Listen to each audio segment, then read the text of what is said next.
And David Cameron, I'm assuming, will be presenting the report.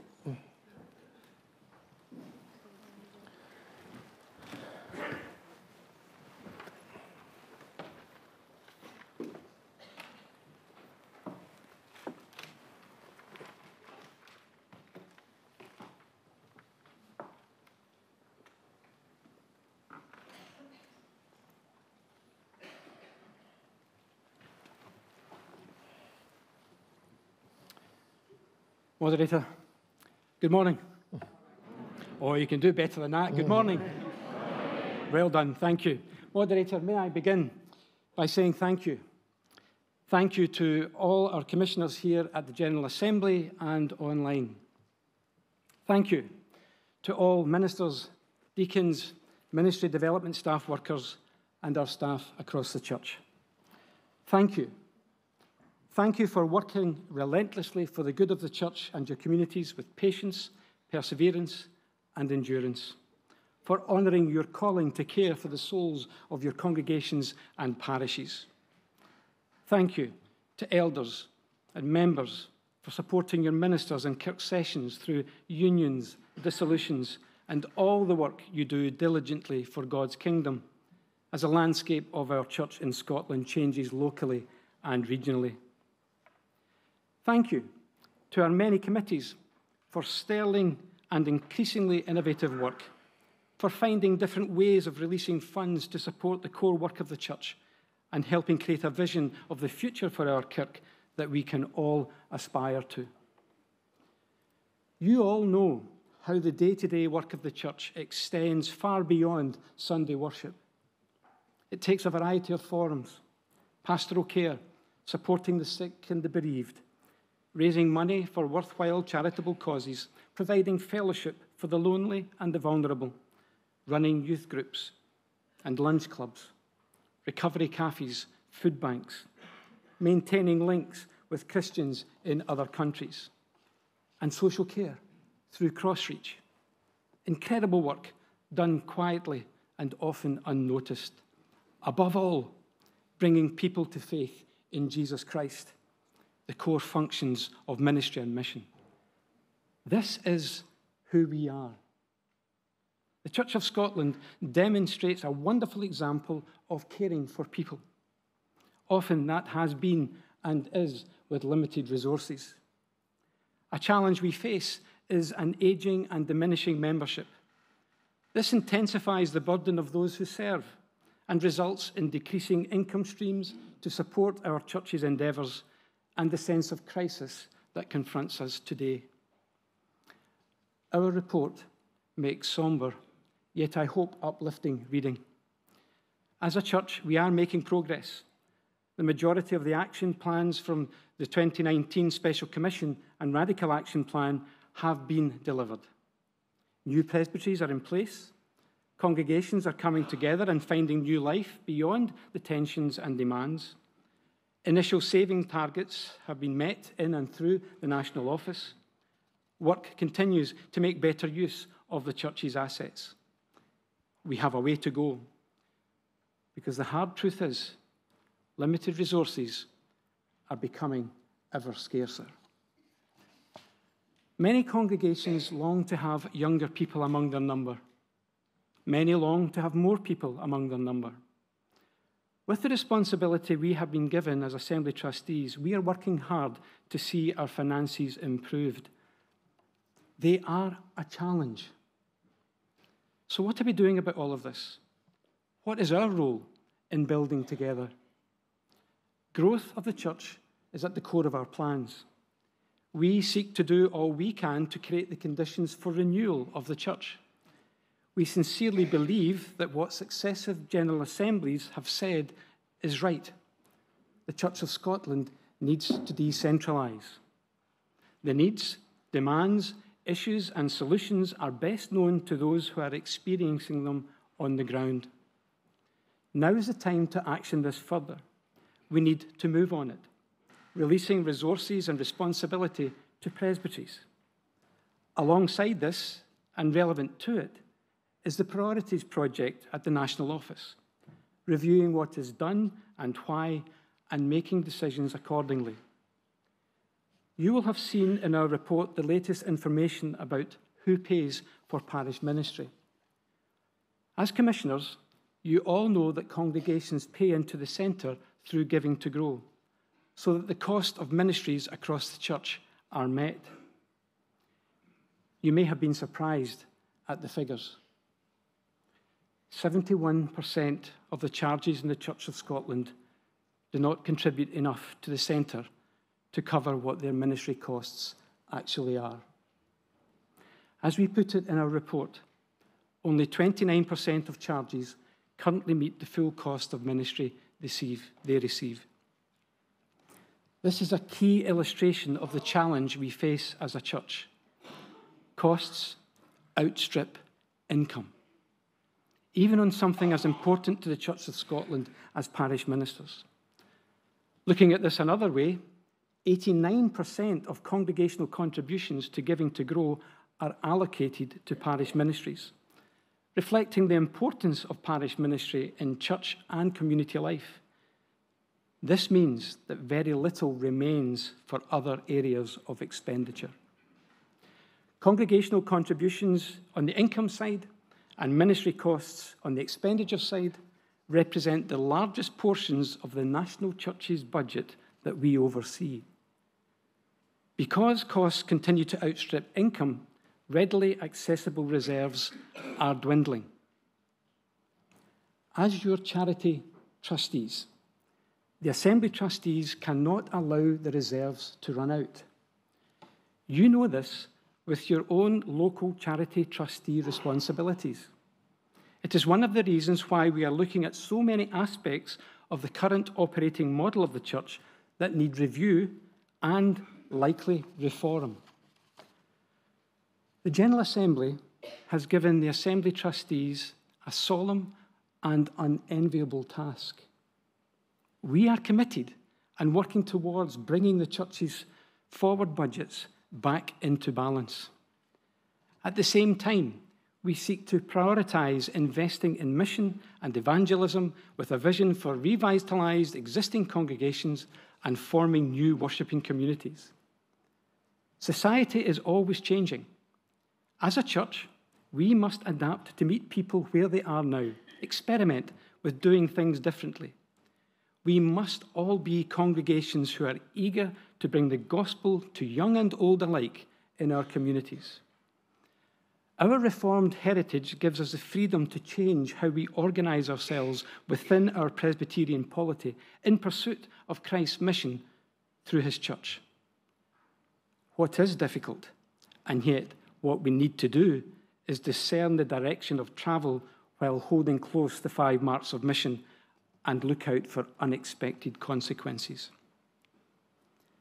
Earlier I said I hoped our report, while sombre, also makes uplifting reading. Are we starting to see the potential for a different, hope-filled future for the Church of Scotland? Seeds for Growth has started well, providing financial support to those who are embarking on new church plants, experimental new communities of faith, and new models of ministry formation. Encouragement is required to both new initiatives and innovation within our traditional models, promoting good examples of life, creativity, and adaptation. These are emerging across the church. Other encouragement comes. The trustees and the general trustees now working closely together with shared goals. The general trustees are increasing flexibility in use of the Consolidated Fabric Fund. The Housing and Loan Fund is releasing surplus funds for which we are grateful. In encouragement of us all in local congregations, the stewardship team remind us living generously is at the heart of our faith. God's generosity towards us gives rise to thankfulness, which is expressed through our generosity towards others. These are signs of encouragement. There is more to do. The trustees' priorities affirmed by the General Assembly in 2023 remain central as we emphasise the need for growth, leadership development at all levels of the church, and governance modernisation. The path ahead demands accelerated action streamlining our central organisation and empowering local leadership by decentralising decision-making wherever possible. Capacity, capability, responsibility, and accountability are key themes. What this will look like will be determined through every level working together and collaborating to find appropriate solutions. The heart of this church beats within our congregations as they, you, we, carry the mantle of mission, forging a path forward in unity and purpose, building together. Our collective mission and proclamation are the responsibility of all believers in every place and at every level. In setting out our report, what do we ask of you here and online as commissioners to the General Assembly? We ask that you hear the seriousness of the church's financial position. We ask that you respond to the call to live generously. We ask that you respect our earnest desire to do what the church has asked of us, responsibility for the development of vision, strategy, and overarching policy as guided by the General Assembly decisions. We ask that you recognise our understanding that at the heart of the matter is about seeing the good news of Jesus Christ shared and changing lives and communities for the better. We ask that you play a part in collaborative working that is needed. The solutions to the challenges that we face in the church today lie primarily where you all worship and serve. As we navigate a fundamental shift in the church's place in society, may we heed the disruptive Spirit of God working in unity on a shared journey among the people of our parishes. The book of Acts describes this as an exciting and dynamic process of experimentation, discernment, and discovery. We must return to the simple call of living out the gospel, presenting a different perspective to the world through enthusiastic worshipping, witnessing, nurturing, and serving communities, acknowledging the blessings God has given, responding by using these gifts and resources to live out the good news of Jesus Christ and bring glory to God. Moderator, I lay the annual report and accounts on the table and present the report of the Assembly Trustees and move the deliverance. Thank you. Is the report seconded? Seconded.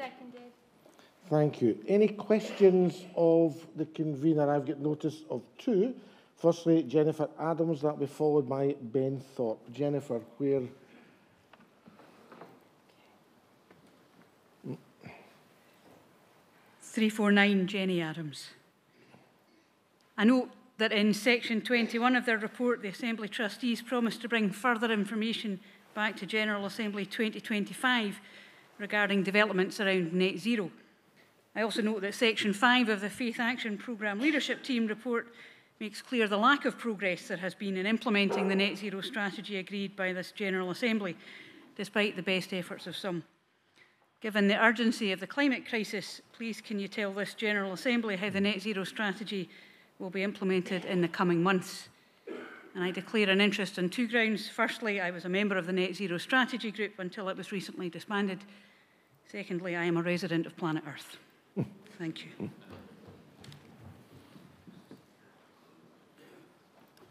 Thank you, Jenny, for the question. I much appreciate being given notice of it.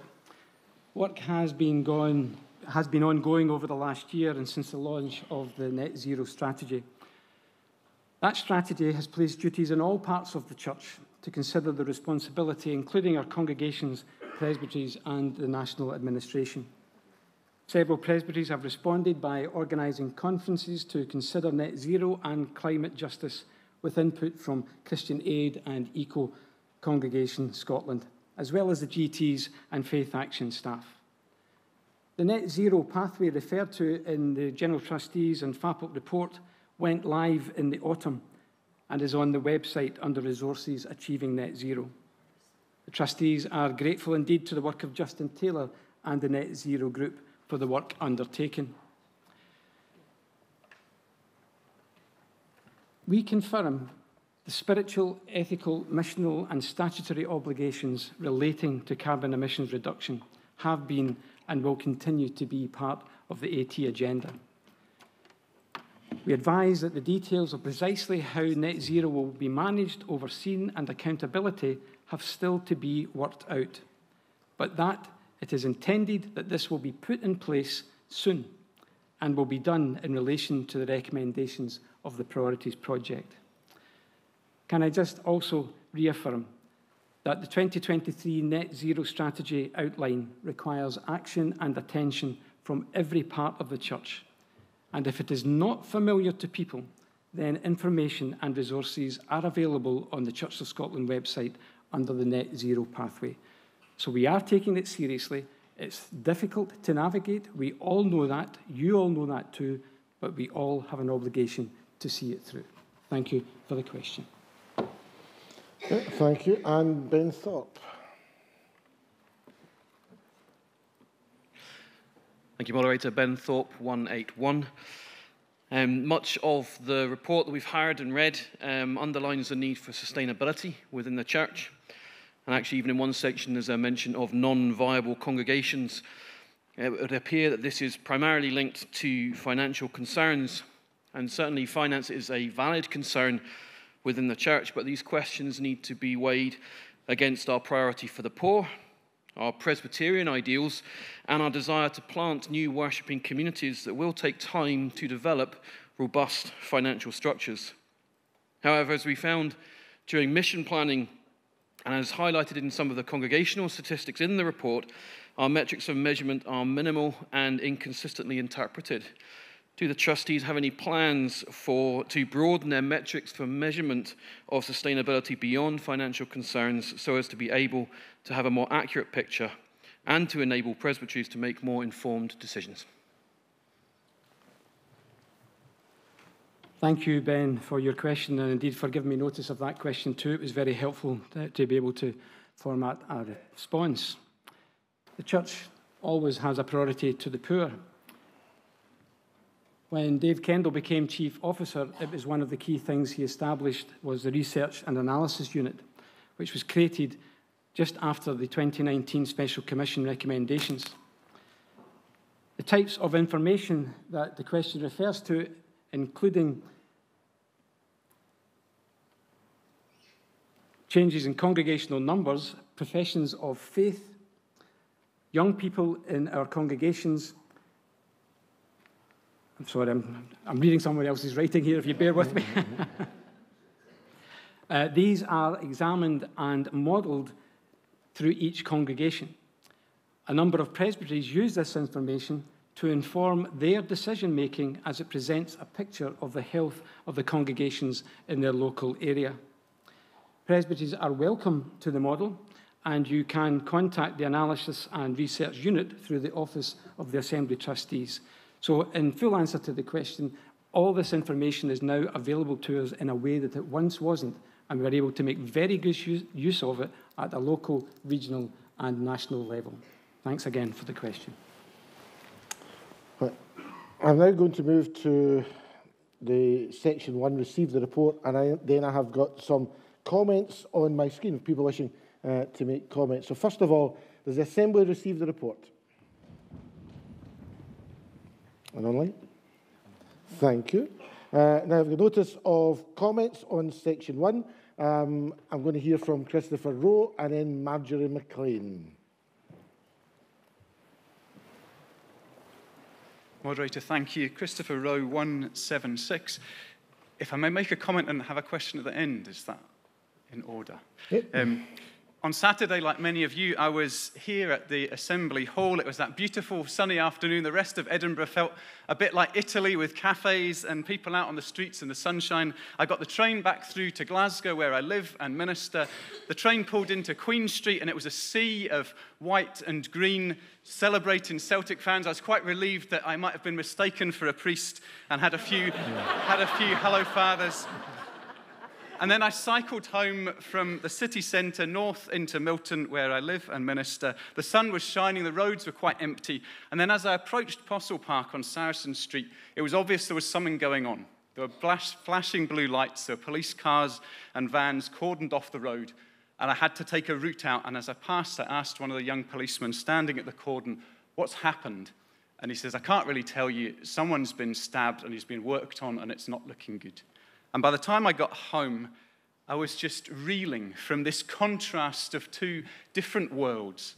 This world here of our deliberations with all of the pomp and the ceremony, a beautiful sunny day, and then arriving to find out, and later a 27-year-old man had been stabbed to death in broad daylight about half an hour before I was planning to cycle through. And so it led two thoughts in my mind. One, a big thank you to the police, who hold together these disintegrating pieces of lots of our broken society. And then something about the nature of ministry in the priority area where I work. About 3 years ago, my children would have been playing a few hundred meters from where a man was shot dead in broad daylight in Milton. They've had to walk past going to primary school, cordoned off bus shelters as specialist contractors clear blood off pavements. We sit in the manse and we listen to police sirens going past. We go, "Oh, there's a car, that's two police cars, oh, there's two police vans, oh, there's the riot van." Something is happening and it's not good. Knowing that something bad is happening has an impact on everybody, but particularly on children. And sadly, while violence is present in all of our communities, it's concentrated in our poorest. And that accumulation of what have been called adverse childhood experiences, ACEs, has a long-term negative impact. And children are not immune to that. We, as a family, try to put in protective layers. Thanks to the church, we have a big enough house to live in. We've got more than enough money to meet our needs. We have choices in life. But much of that isn't true for many of the people to whom I minister and among whom I live. The church is one of those protective layers, a humanizing factor.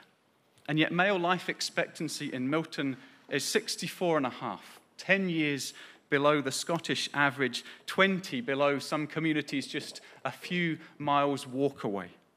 And it's not just the poor who suffer by that, all suffer. Ubuntu is not just a nice concept, it's a reality. And could it be any other? We who are made in God's image, in a Trinitarian image of relationship at its heart.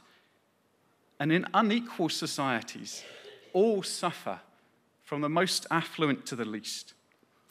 We had a visit last year from a lovely Presbyterian minister from New Zealand, John O'Ryan, and his family. They'd come from Dunedin. They were researching and looking at the way the Church of Scotland did its work amongst the poorest. They'd come from Dunedin, where in the south of the city, the more deprived part, over the years the churches had withdrawn, they'd left. They weren't able to sustain a ministry any longer, they'd closed. And so the churches in the north of the city, after a period of time, said, we need to do something about this. We can't have a city where half of the city is filled with churches, the other half has none. So he was commissioned to go and seed a new church. And listening to his story, it was fantastic. It was exciting. It was the kind of seeds of growth stuff that gets people's pulse rating, missional activity. And yet it struck me that it's very much harder to start something again than it is to keep something going. And in Glasgow, we've had that issue where trying to reseed churches into priority areas has not been an easy task. And so, as well as thanking the police, I want to thank the Kirk. I want to thank you for that priority to the poorest that feels as though it is part of our denominational DNA. I want to thank that 29% of congregations who support the 71%, because I want you to remember that that includes the bottom 5%. Without your support, my family and I would struggle to remain and minister in Milton in your name. And presbytery planning has been brutal. And Milton and Postle Park are to link and later to unite. But without that foot on the ground, it's hard to see how the Kirk can continue.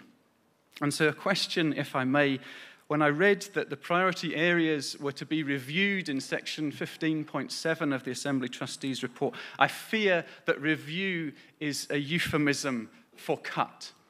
And so I just want to ask if the convener can reassure me that that's not the case, and that any review will be about strengthening what is working already and working according to those long-established principles of the priority areas, that those experiencing and living in poverty, they are the experts and need to be at the root of any consultations taking place. Thank you.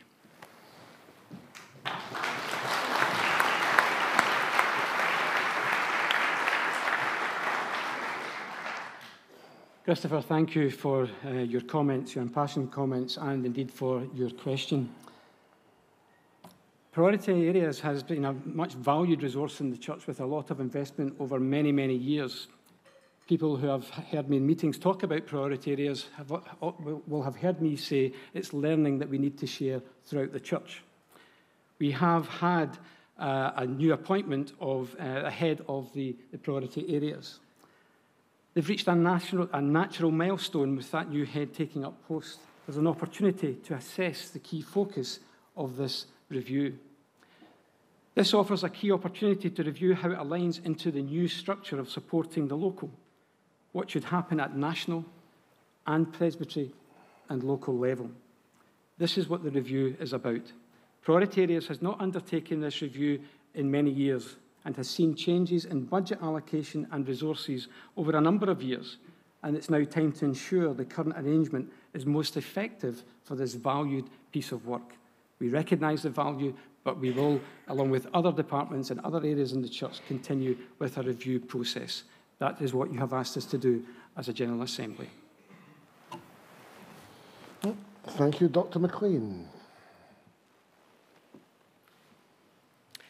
365, Marjorie McLean, speaking as a parish minister, not as legal questions convener. Throughout the church out there, we are, many of us, going through a great deal of pain in the changes we're having to undergo, and many of them are not enjoyable. It seems to me there is a group of people who probably lose sleep on more nights than any of us do, and that is the members and staff of the Assembly Trustees, because the detail of this is in front of them all the time. So I have a challenge to ministers, interim moderators, members of presbytery planning committees. When you are in meetings, in kirk sessions or congregations, and people do any of three things, the first thing is to talk about Edinburgh as if it is a cesspit of iniquity. Now, you may have opinions about the city, but ecclesiastically it's not. When they use, this is the one that really gets up my nose, when they use the phrase the Church of Scotland to mean something other than them, some monster in the distance, presbytery or 121, and in this era of pronouns, when they talk about them, when they really ought to be talking about us, then in the spirit of the moderator's communion sermon about naming things correctly even when that is difficult, my challenge would be gently pause the conversation. Suspend the meeting if you need to. Give them this Assembly Trustees report. Make sure they have read it. And then name that the people who are behind that report are us, are as dedicated as us, and are there to serve us, and that we are grateful for that, and that we will always name that. Thank you.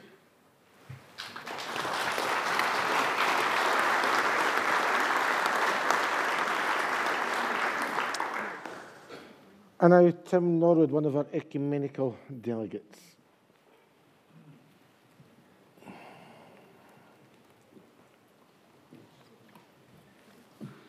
Tim Norwood, 484.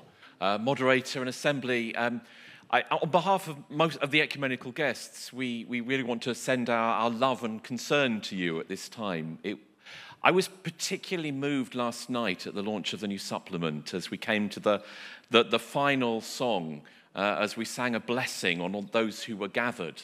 a real sense that we as those who were singing, we who were there, wanted to bless you as a church, acknowledging that you're going through some challenging times, but we are with you, and we send our love and our support and our care. I think I'm particularly conscious of the challenges that you're going through in restructuring, given some of my own experiences as a minister responsible for an area, a number of churches. And I think I said before in this assembly that when I became responsible for those 30-plus churches, one of the things I realized straight away is that we were raising 42% of our ministry costs, and therefore had to go through a period of change and rethinking. And we went through some really difficult and challenging years. Nothing to the scale that you're going through, but it was a time of change for us. And one of the things that I learned through that time of change was that those parishes who actually worked these issues through on the ground and worked through the problems and came to solutions were the ones who saw the benefits first. That actually working, you've actually got to face it. You've got to go through it. You can't hold it back. And facing the challenges brings blessings. But the other flip side of that equation is that those places who looked outwards in mission and care and concern, particularly for the most vulnerable, also saw God's blessings. And I reinforce everything that's been said about priority parishes and the needs of the world. It has been a joy over this past year to work with Church of Scotland colleagues in my current job as we've looked to serving the UK nation and looking to things that we can do together. It is in looking outwards that, again, we find God at work. And I want to quote, as I think I have done before, the book of Haggai, which is one of my favourite books, and I keep coming back to it. And it's very much in line with your theme, moderator, about building back. When the prophet says the glory of the future house will be greater than that was there before. And as your guests today, I'm sure I speak on behalf of many of my colleagues, we look to the future of the Church of Scotland with hope and with joy and with prayers and with every blessing that we can give you at this time. Thank you. Thank you.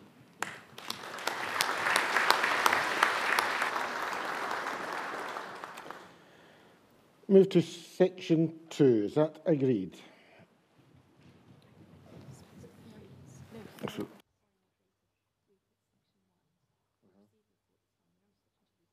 Oh. Right. Apologies, 2 people have just come onto the hub, which went there a moment or 2 ago.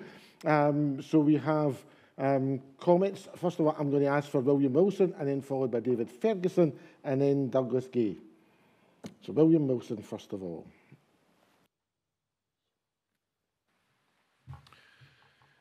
William Wilson, 183. Moderator, General Assembly. I'm the Minister of Burnside Blair Beth Church, and it's in that capacity I speak as one of the 29% that has been spoken about already by the convener and also by others. I also heard Dr. McLean's comments there about us, and we are the church.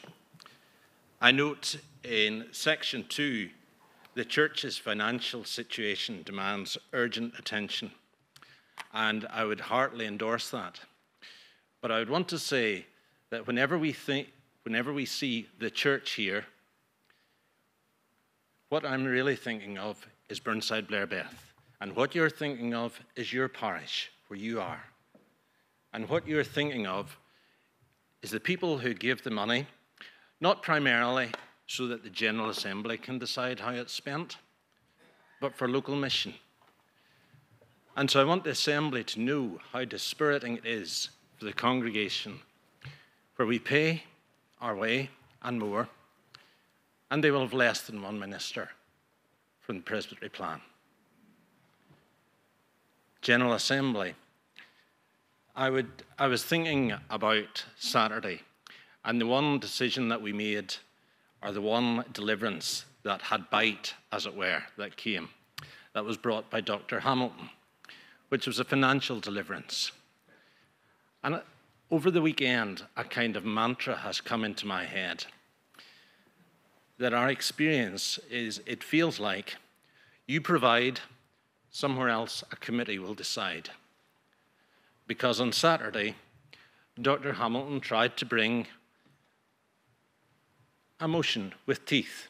And I suspect he's is a minister in one of the 29% too, and was told, let the committee get on with their work.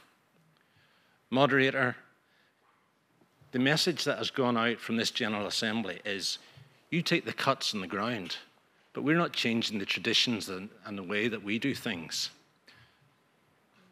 I go back just a wee bit more dispirited, having heard that message on Saturday.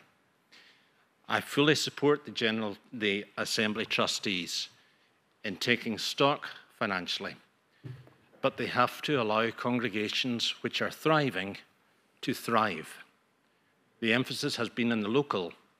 Can we see it in action as well as words, please? Thank you. Thank you.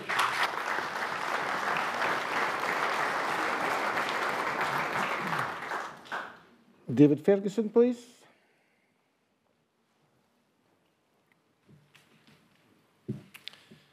David Ferguson, number 4. Moderator, I wish to thank the convener and trustees for their work and for the report that they've presented to us this year.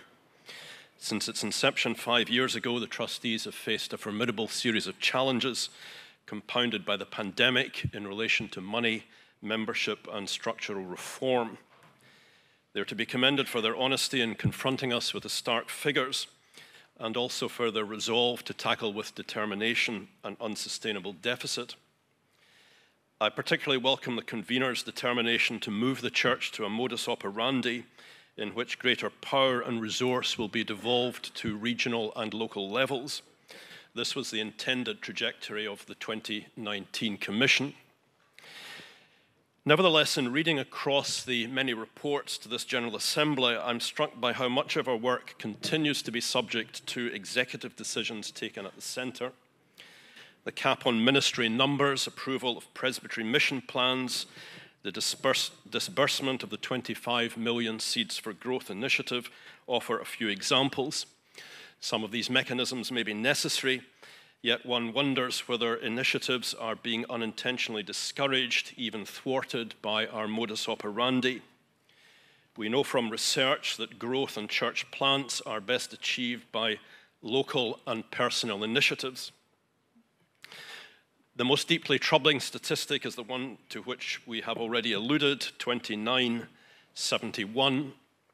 The Special Commission in 2019 affirmed that support for the poorest and most remote congregations was both necessary and desirable, yet it was never envisaged that this number would constitute 71% of our charges. And what I find missing in this report, and here I echo the remarks of the previous speaker, is in section 115 on the ways of reducing the deficit. There is, I think, little recognition that the 29% are crucial to our future and thus in need of protection for their contribution to the whole church. Every process of reform and renewal requires an element of conservation, and conservation is also one of the providential works of God. We have sustainable churches which cover the full cost of their buildings and ministry, yet we know that too many of them are being imperiled as they're caught up in presbytery planning processes, sometimes resulting in prolonged vacancies with uncertainty around buildings and ministerial provision. The predictable result is that they are losing members and money. My own congregation here in Edinburgh finds itself in this position. Though generating income for around 3 ministries, it is prevented from calling a minister of its own at this present time. Why are we doing this? It looks like an act of institutional self-harm. It's counterproductive for the 29%, as well as for the common good of the church in every location, for we cannot continue to fund the poorest and most remote areas, of which Mr. Rowe has spoken most eloquently, if we do not protect the more sustainable elements of the church. So my plea to the trustees is to give closer attention to this problem in the year ahead. if only to identify a set of temporary measures that can be used to protect those healthiest parts of the church for the sake of the whole. But again, I thank the trustees for their honesty, their determination, and their hard work, and I welcome their willingness to be bold in facing these acute difficulties. And like Marjorie McLean, I urge the General Assembly to assist them and to support them in all their endeavours. Thank you, Moderator. Thank you.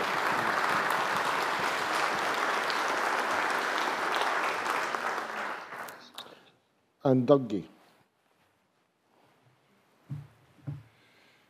Moderator Doug Gay, 185. I want to welcome the challenge which is contained in the report of the Assembly Trustees, and to my comment is in favour of the call for continuing radical action in deliverance number 2.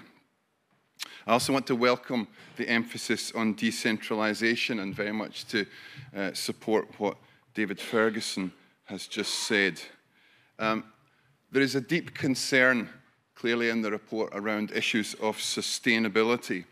And I think this figure of 2971 is one that we need to reflect on very carefully. We have been through unsettling periods of reform and restructuring. In the past, I've described our form of Presbyterianism as a high solidarity, high control form. And I'm convinced we need to reflect on and move away from the highly centralized processes of rationing both ministries and buildings which we have been implementing. And if we don't do this, I think we're in danger of simply repeating the current process again within 3 to 5 years, and it will be even more painful. I'm convinced that we need to transition into a new era of local sustainability and local empowerment. And that will also, absolutely, Chris, mean new approaches to solidarity and sharing, which continue to keep our covenant with the poorest congregations in Scotland. But we need to move to a situation where decisions about local ministries and local buildings are taken by local congregations who have greater rights and greater responsibilities. And if we empower local congregations, I think we will be surprised by the way in which new flows of resource will appear in response to local vision and local need. I very much welcome the moderator's theme of building, but I am convinced that decentralisation is crucial to the work of rebuilding mission and witness in local communities. We will not rebuild and regrow the church through a system of top-down centralised rationing. We need to set the church free at a local level to rebuild and to regrow.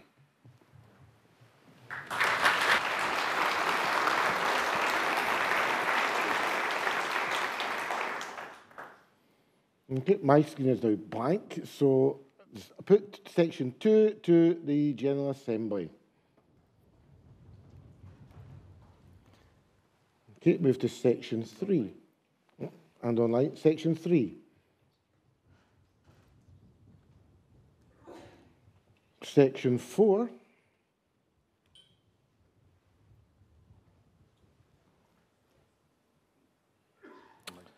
Section 5.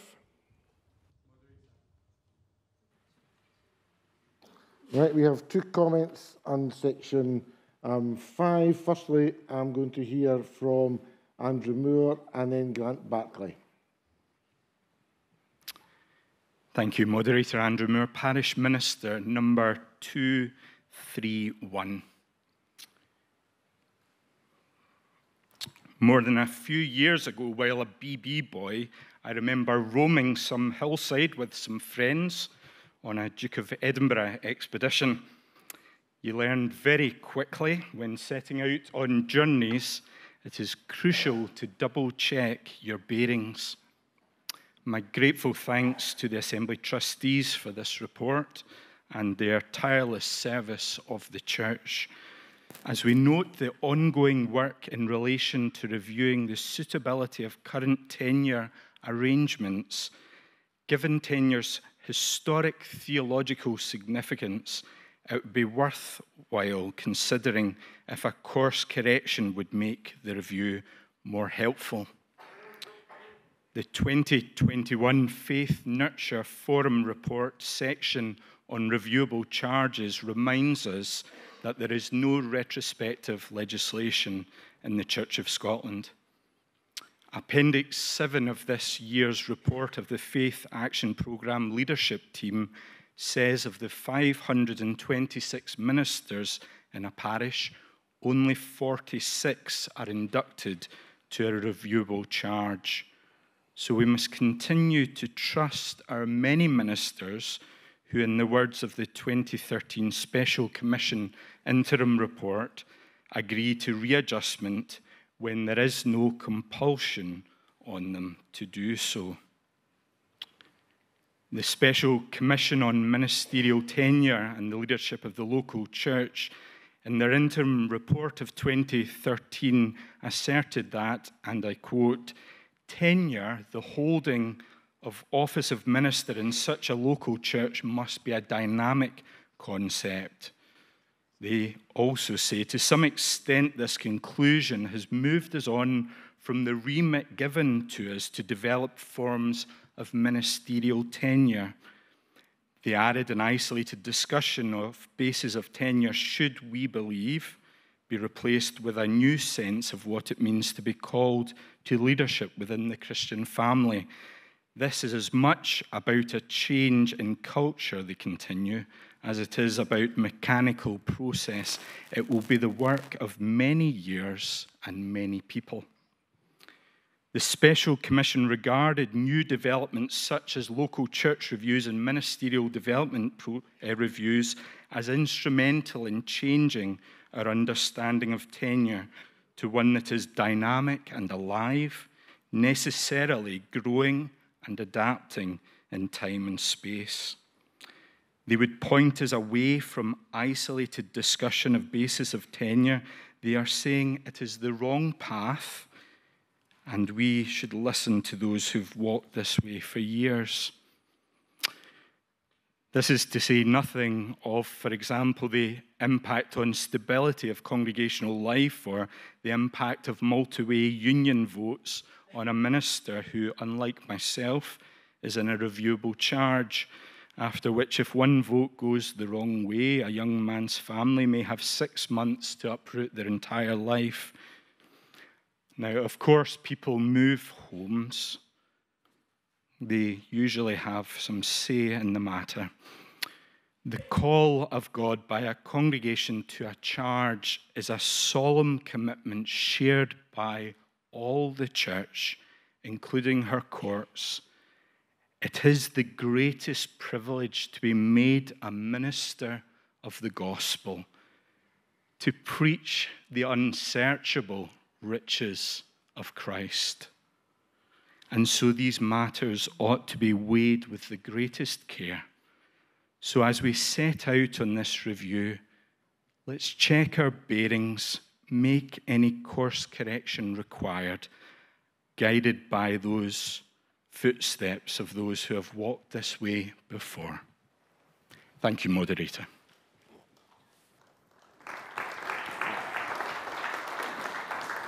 Thank you. And then Grant Barclay. Grant Barclay, 163. Moderator, as all the speakers before, I want to thank the work of the Assembly Trustees. This is deeply complicated and challenging material, and it does require close attention to detail. And so, as the Clerk of Glasgow, I simply wanted to draw some attention to section 10 in the report, and particularly to the table on page 13, which was, in my electronic copy, really quite small and difficult to read. And I think that one of its issues is that it confuses costs to the church and benefits to ministers. I recognise and support the need to review stipends and simply encourage the trustees in this work to name things as they are, as my colleague Marjorie McLean mentioned earlier, and to be clear what we are talking about. I no longer live in a manse. I did so for 25 years. I don't get a stipend, so it might be easier for me to speak about these things because I have less of an interest. But here are some of the issues which I have discerned in the table. The notional cost of the manse is shown as nearly £13,000. The table calls this a congregational cost, but I know of virtually no congregation which is actually paying that cost. If you read the even smaller print, you'll see that's based on the City Let's average rental price.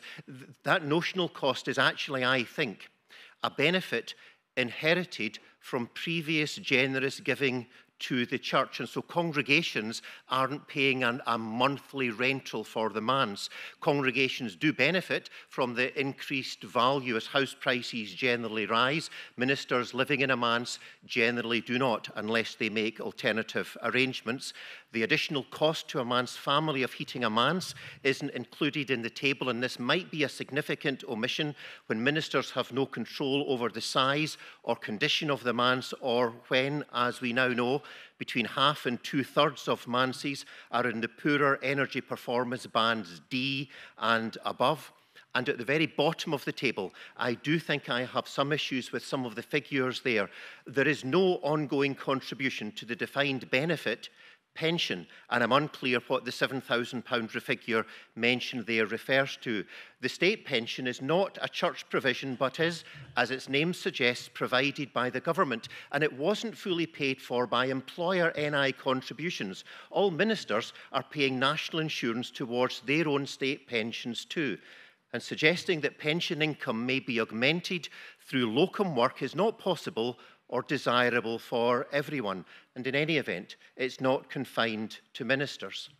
And where a locum serves in a vacancy, the cost to the church is a deal lower than when a minister is inducted to that charge. And so, to show locum payment as an additional cost without recognising that other costs are thereby avoided, well, it seems to me that doesn't quite tell the whole story.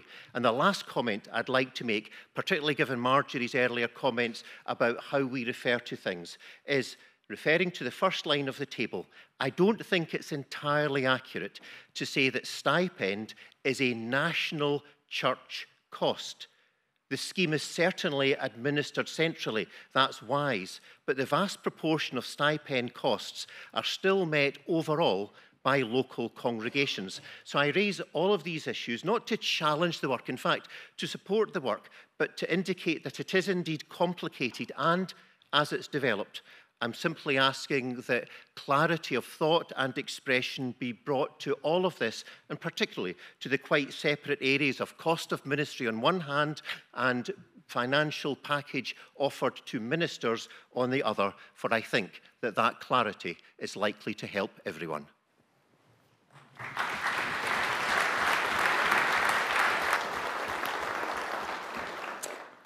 Thank you. I've notice of another comment, and Christine Murdoch.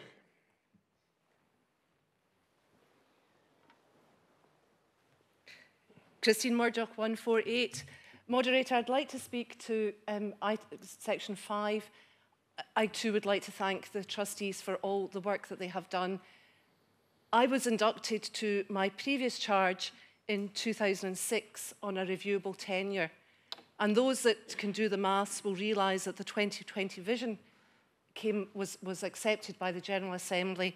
I knew that my time in that charge would be short-lived. I have always believed in the call of God to our congregations. I'm also now learning that God calls us, or I have learned, that God also calls us away from congregations. Can I say that that was an unsettling time in our family? Of course it was. It was extremely unsettling. Yet now, in the charge that I am, would I be there had I not been called away from my previous charge? I do not know. So I now see the hand of God at work in the last 14 years of my life. And I can assure you that God's call remains in our lives. And I also want to thank those that affirmed my call when I was, quotes, between parishes. It was an unsettling time, but God's hand is there.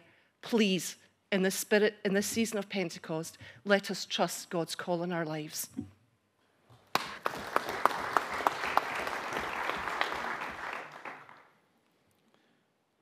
I have no notices to speak, so I'll put section 5 to the General Assembly.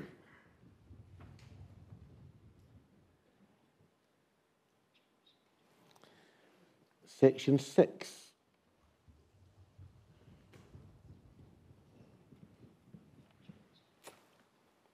Section 7. Now we've got an amendment to Section 8.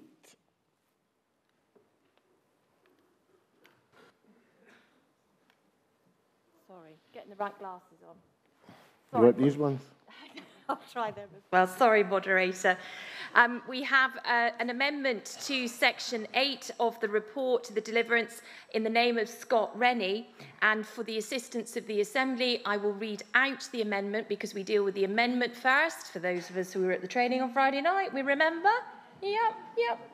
So this follows on from the end of the Section 8, and it will go semicolon. Nevertheless, urge the Assembly Trustees to bring proposals to the General Assembly of 2025, which will deliver the Church of Scotland unincorporated entities, SCO 11353, a balanced budget position by the 31st of December 2027 at the latest. So we're dealing this amendment first in the name of Scott Rennie. Thank you. So I'll ask if Scott wishes to speak and then propose his amendment. So you are hiding from me over there. Yeah, that's all right. Thank you, Moderator. Scott Rennie, 462. Moderator, I want to thank the convener for his speech and the Assembly Trustees for their full and informative report about the resource challenges facing the Church, all of us at this time. It's most starkly set out in Section 8.1.7, where they tell us of this year's eye-watering deficit of £8.1 million, and further, based on their revised assumptions, that the General Fund will be depleted entirely by 2032.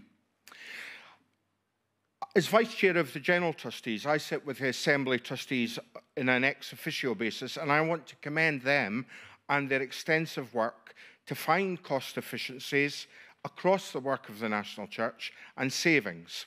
And they have made remarkable progress in doing so over the last number of years since their inception, and they deserve our thanks. I have no concerns about their ability to meet the challenges ahead. My concern is rather with all of us and the Church at large. I worry that despite years of pointing out the parlous situation of our finances, the penny has not yet dropped. That we as a General Assembly and the Church at large does not truly understand what might be required of us in the few years ahead. That we have to reach a balanced budget position. In fact, I'm not at all sure that people in the pew in my own congregation understand the size of the deficit and what that deficit means for the future payment of stipends and salaries across the Church. We need to go back to our congregations and parishes and let them know the reality of the financial challenge we are all going to have to meet in the near term, and encourage them to live generously so that the work, whether it's in London or in Glasgow, in Edinburgh, in priority areas, wherever it is, it needs to happen. And I propose my amendment not as any criticism of the report, quite the opposite. I offer it as a means for this General Assembly to take up its responsibility and encourage the Assembly Trustees in their stewardship and in the task they have of finding different operating models and new ways of financing the Church. This Assembly is the highest court of the Church. It's our responsibility to set the direction and to give the encouragement the Assembly Trustees need. And whatever savings are made across the Church, by far and away the largest line on the budget is the cost and benefit of parish ministry. The current financial position of 29% of congregations supporting 71 is simply not sustainable, I believe. And if we don't resolve it, it will lead us to insolvency. And all the good work that goes in the poorest areas will be at risk. This amendment allows us as an Assembly to affirm the Trustees in bringing us firm proposals next year, which the Assembly will be able to debate and decide and choose from, so that we can urgently arrive at a balanced budget. Whatever responsibility the Trustees have placed on them throughout the year, This General Assembly is the church, and this General Assembly is the body with ultimate authority and responsibility. And given the grave financial situation we find ourselves, it is this body that should be decisive in urging the trustees to get a hold of our finances and bring proposals which will deliver us a balanced budget as soon as is reasonably possible, ideally by the end of 2027. I've deliberately used the word urge in the motion and not instruct, because I trust the trustees to do their work. And if it also leaves them a little bit wriggle room in that if, having urged them, they found they needed an extra year, you know, we'll survive that. But I just want this Assembly to make explicit what is implicit in the report. I want us to give explicitly the challenge, but also the affirmation to the trustees to bring us into a balanced budget. And I encourage you to support the amendment, which will give the trustees the support they need in the work they have to do in the coming year. Thank you, Moderator. Thank you. Is the amendment seconded? Thank you. I have got notice of a comment from Michael Goss.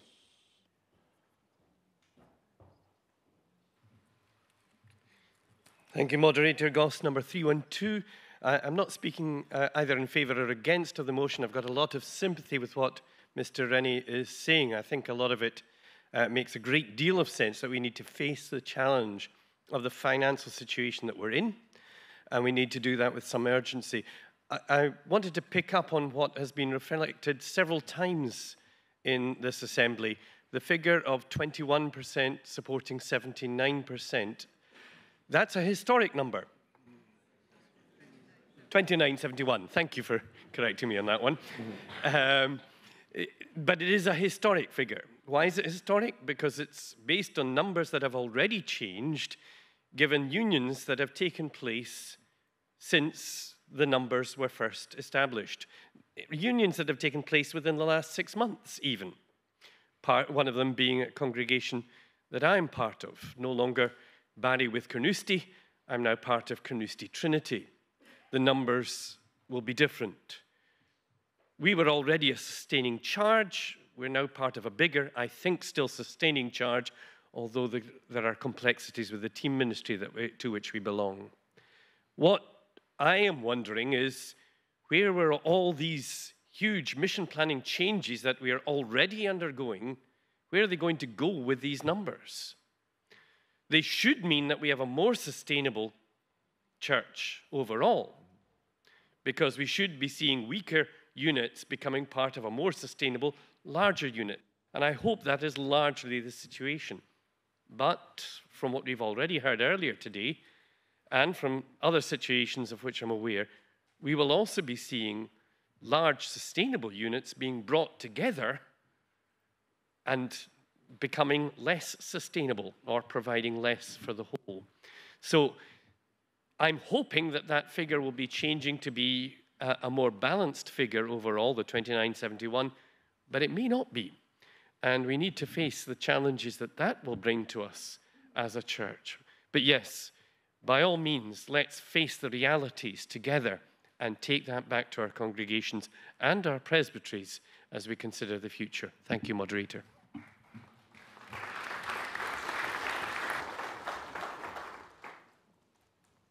I have no notice of question or comment, and I wonder then whether the mover amendment wishes to add anything else before I ask the convener to close this part of the debate. So we're not actually dealing with, we're dealing with the amendment, not the actual substance of Section 8 at the moment. Scott, where are we at again? You happy to leave it? Convener. Thank you, Moderator. Thank you, Scott, for the amendment to the section of deliverance.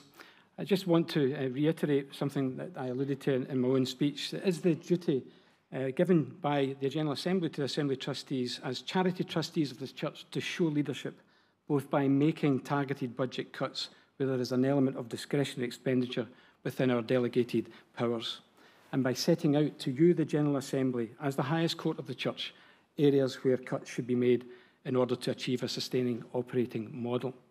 I don't like using the word cuts, but this is what this amendment essentially could mean, and it gives a kind of targeted date. I want to also assure the Assembly that we have been working towards this currently. It's an ongoing process, and it's entirely up to you to accept or reject this particular amendment, but we are working towards it, and we do need to get to that balanced budget. Thank you, Moderator. Okay, thank you. I'll ask the clerk then to read the amendment for us. Thank you, Moderator. So we're voting on the amendment in the name of Scott Rennie. It reads as follows, adding on to section 8 in the print, semicolon, nevertheless urge the Assembly Trustees to bring proposals to the General Assembly of 2025 which will deliver the Church of Scotland unincorporated entities, SCO 11353, a balanced budget positioned by the 31st of December 2027 at the latest. Thank you, Moderator. We're going to take this by way of an electronic vote. It also gets us into the habit of how this works. So I'll call on the Vice Convener to advise.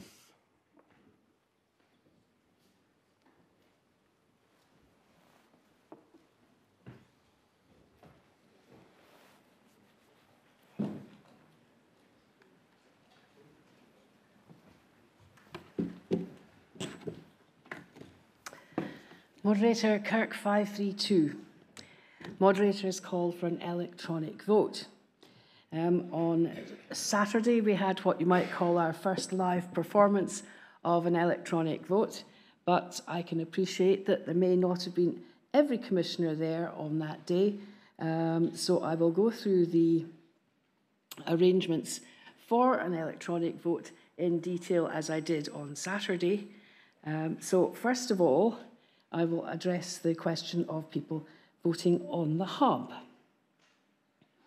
Online commissioners on the hub, you will find that voting buttons, green and red, for and against, will appear on your screen on the hub on the current live debate page, not on the Zoom. And it's beside the current amendment that is under consideration. So if you're wanting to vote for the amendment, you press the button for, and if you want to vote against, you press the button against. And when you have voted, a tick will appear on the button to show that you have voted. If for any reason the buttons have not appeared, then try refreshing your page by clicking current live debate button and also checking that you are still connected.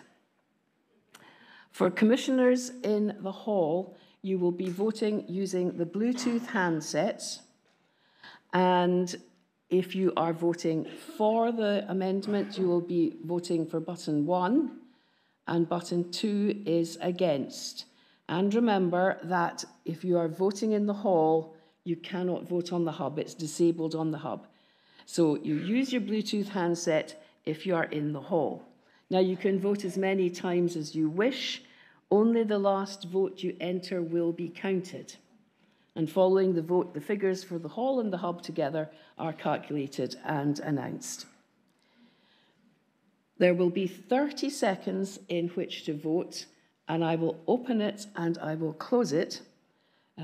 So the voting is now open.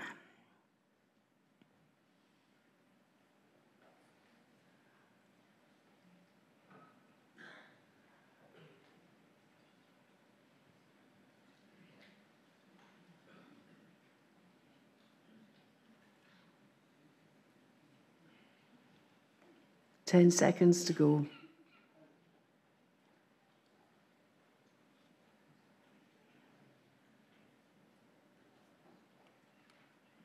The vote is now closed.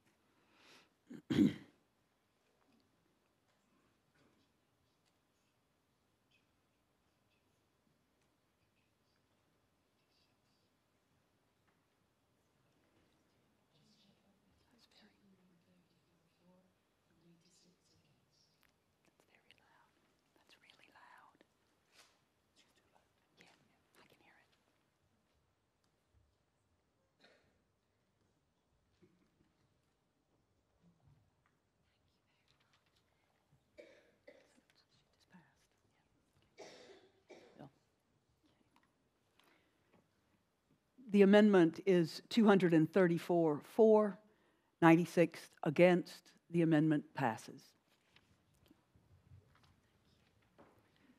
So we now take Section 8 as amended. Okay. Section and online? Online? Great. And we now have a new Section 9 in the name of Grant Barclay. I would ask Dr. Barclay to speak to this. Thank you. Grant Barclay, 163, moderator. I think I'm speaking in my capacity as the Assembly vacuum. I'm really just hoovering up an issue which was raised informally last year under the pension trustees, but quite rightly, they weren't able to deal with this, and so more formally, I am moving this motion. The intention of this proposal, moderator, is to require the Assembly trustees to keep monitoring how the defined contribution pension is doing. I think this is different from and slightly wider than an ethical oversight committee. It's about assessing the whole provision to ensure that those who rely upon the pension have the comfort of doing that it's doing what the Church intends that it will do. The other pension scheme, which we will hear about later in the Assembly, is the defined benefit scheme, but it closed at the end of 2013. I don't think it now receives any more income, and all pension contributions since then have been made to this defined contribution scheme. And so anyone ordained since 2014 has no rights in the former scheme, but only in this defined contribution scheme. And it seems to me then that it's only right that now that the scheme is about 10 years old, that we should have regular detailed examination of how it's doing. I have to say my understanding of all these things stops there. I think it's for the Assembly trustees to work all of this out, and so the motion doesn't pretend to suggest how the trustees should do this, but simply permits the Assembly trustees to work out the mechanics in the way that they may see best. And I would hope that perhaps next year or the year after, the Assembly might anticipate a first report, assuming that this proposal is acceptable to the Assembly. I think I have organised a seconder, moderator, but time will tell. Thank you, Dr. Barclay. Is there a seconder? Thank you. Questions? I've got Alan Hamilton on screen. Thank you. See you. There you go. 44. I would very much like to support this motion. Moderator, perhaps in the hope that it's, the scope of this ongoing review will be slightly wider than Grant Barclay anticipates. We've already spoken about, or Grant has already brought before us, concerns about just whether it is accurate that certain of the benefits, supposed benefits to ministers, are quite as deep and as valuable as they are said to be in the Assembly Trustees report. I'm hugely supportive of what the Assembly Trustees are doing. I think one of the key things is that they are telling the truth as it is, unvarnished. You cannot read this report and go away thinking things will be all right on the night. However, I think with the benefits, particularly in relation to retirement, that are listed for ministers, I think perhaps they've gone slightly too far. And I say this because, and I'm picking up again on what Dr. Barclay says, the value of a manse to a minister and family, well, you could argue it's the rental value, but I think it's more the value to the church. It's an incredibly cheap and tax-efficient way to pay ministers in a way that does not attract pension contributions. Because about a fifth, quarter to a fifth of our remuneration package is not valued, does not attract pension contributions as far as I'm aware. I don't know of any other employment where that happens. It's the downside of being forced or being obliged to live in tied accommodation, which of course you lose on retirement. And I doubt that some of the employees of the church, whether at presbytery or at national level, who are paid real money for their whole salaries, whether in fact they would be comfortable with only a percentage of that attracting pension contributions. So I think part of our review should be looking at exactly what pensions are assessed upon. But I say that as what I hope is something that can be corrected or at least acknowledged. Perhaps acknowledged is the key thing in what is otherwise an excellent, far-seeing and, I would say, prophetic report. So I would support Grant Barclay. Thank you. I have noticed that Colin Sinclair would like to speak. I also understand that the Assembly trustees are willing to accept this amendment. Colin, do you still want to speak? Okay, no problem. Thank you. Thank you, Moderator. 68. I'm very glad that the Assembly trustees want to accept this. I just want to add two small points. The reason why I raised this last year was because I didn't want the Assembly to think that usually the encouraging report from the pension trustees reflected the actual living conditions of younger ministers who hadn't benefited from the defined benefit scheme. But there was another aspect of the old scheme which I'm scared would get lost, and that was that for many ministers, their sense of call kept them busy, active on the ground, and pensions were somehow up there, either not thought about or not understood. What was remarkably helpful under the old scheme was that if you were completely clueless, you could contact that department and they would walk you through an understanding of where you were in preparing for your pension. And it was a very supportive pastoral relationship that many of us as parish ministers really appreciated.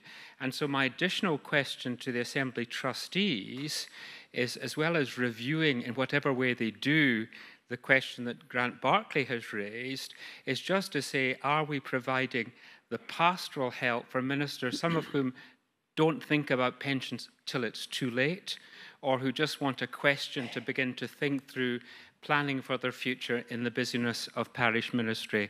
And if that would also be taken on board without words by the Assembly trustees, then I'm more than happy to leave it there. Thank you.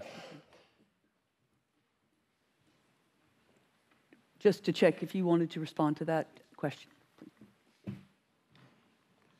Sorry, I'm going to respond to the others. That's fine. You can do it now. Thank you, Moderator. Oh, hang on. Sorry, there's nothing on my screen. Did you want to speak to this, Neil? Yes, Moderator, thank you. Can I Sorry, speak to David. it? Thank you. Yes. My name is Neil Glover, number 303, and I was involved in the change to the new defined contribution scheme. When that scheme was set up, it was deliberately designed so that the same level of contribution which was made into the old defined benefit scheme was made into the new defined contribution scheme. At that point, it was 16.1% of stipend, which is an unusually high figure and partly compensates for what Alan Hamilton was talking about the fact that the man's part of income doesn't attract pension. So it was simply to make the comment that the amount put in is significant. If that change had not been made approximately 10 years ago, we'd be looking at significantly larger deficits than we are today.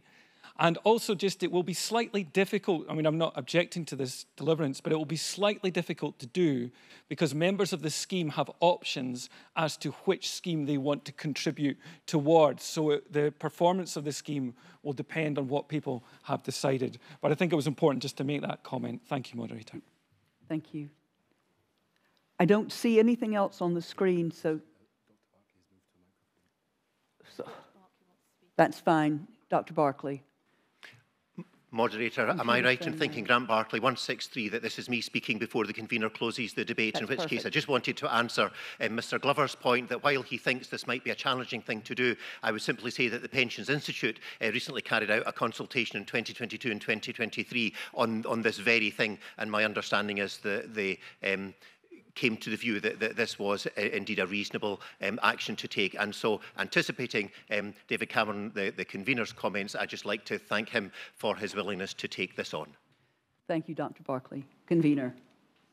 Thank you, Moderator. Thank you for the questions and discussions. I have to say, my dad told me to start contributing to a pension scheme in my 20s. I couldn't have cared less. I'm now at that age where I'm kind of concerned. So I declare an interest. Assistance has to come, first of all, from Legal in General. We can't advise. There is a legal line that we cannot cross, very different to the defined benefit scheme. I thank Grant for advance notice of the deliverance, which was helpful to frame a response which now follows. To expand on it a wee bit more for members around the arrangement that exists in respect of the defined contribution scheme. As Grant noted, these are the Church of Scotland pension plans which replaced the defined benefit scheme in 2014. There are two schemes, one for cross-reach staff and the other, the Church of Scotland pension plan, which covers ministers, ministry development staff and the CSE and staff employed by a number of presbyteries. The difference between a defined benefit and defined contribution scheme is that whilst the DB scheme promised a sum of money at the end of a period of time, the DC scheme is a personal pension managed through our current pension provider, the Legal in General, as I alluded to a moment ago. The work that has been requested does in fact happen on a cyclical basis with the Church's pension advisors, undertaking a funds review to ensure that the Church of Scotland pension plan and the funds available to members remain appropriate. We particularly focus on the default fund, which is, as the name suggests, the fund where members' pensions are defaulted to should they not wish to manage their own funds. 89% of the 874 members have their money held within the default fund. This review is managed through the Group Personal Pensions Group, which has been in existence since 2014 and formally meets on an annual basis. There are further meetings throughout the year with our pensions provider, Legal in General, as the need arises. In the forthcoming months, we will be arranging online information sessions for members regarding the DC plan, as we have done in the past, and I would encourage members to take that offer up. We do need to be clear, though. No employer can guarantee an appropriate retirement income, because what is appropriate, as in my idea, might differ from yours, and defined contribution schemes don't guarantee an end sum. What we would encourage people to do is to actively save more with the employer, ensuring that they have the most adequate default scheme in place. The Church has an incredibly generous pension plan with 11.5 to 14% employer contribution. Legally, the Church, under current regulations, only needs to be making a 3% contribution. So, Moderator, as the deliverance invites, we will be reporting in more detail to the General Assembly in 2025. You needed to have this information too. Thank you. Well, thank you. Convener then is willing to accept. Is it the mind of Assembly? The Assembly accepts. All right, I'm going to ask that, sorry. And online, thank you. Principal Clark wishes to make a comment. Thank you, Moderator. As some of you'll see, I'm back to my two sets of glasses, so I can't always see what's going on in the hall if I'm not wearing those ones. So I really just implore everybody to make sure when they're wanting to speak, they do it through the hub and do a request to speak, because otherwise, with all the screens and everything and my I can't see any of you now. I really would appreciate that. So thank you, Assembly.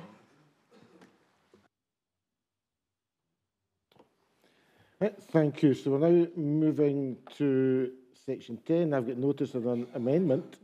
Sorry. Oh, section 9 as in the print. My apologies. Agreed.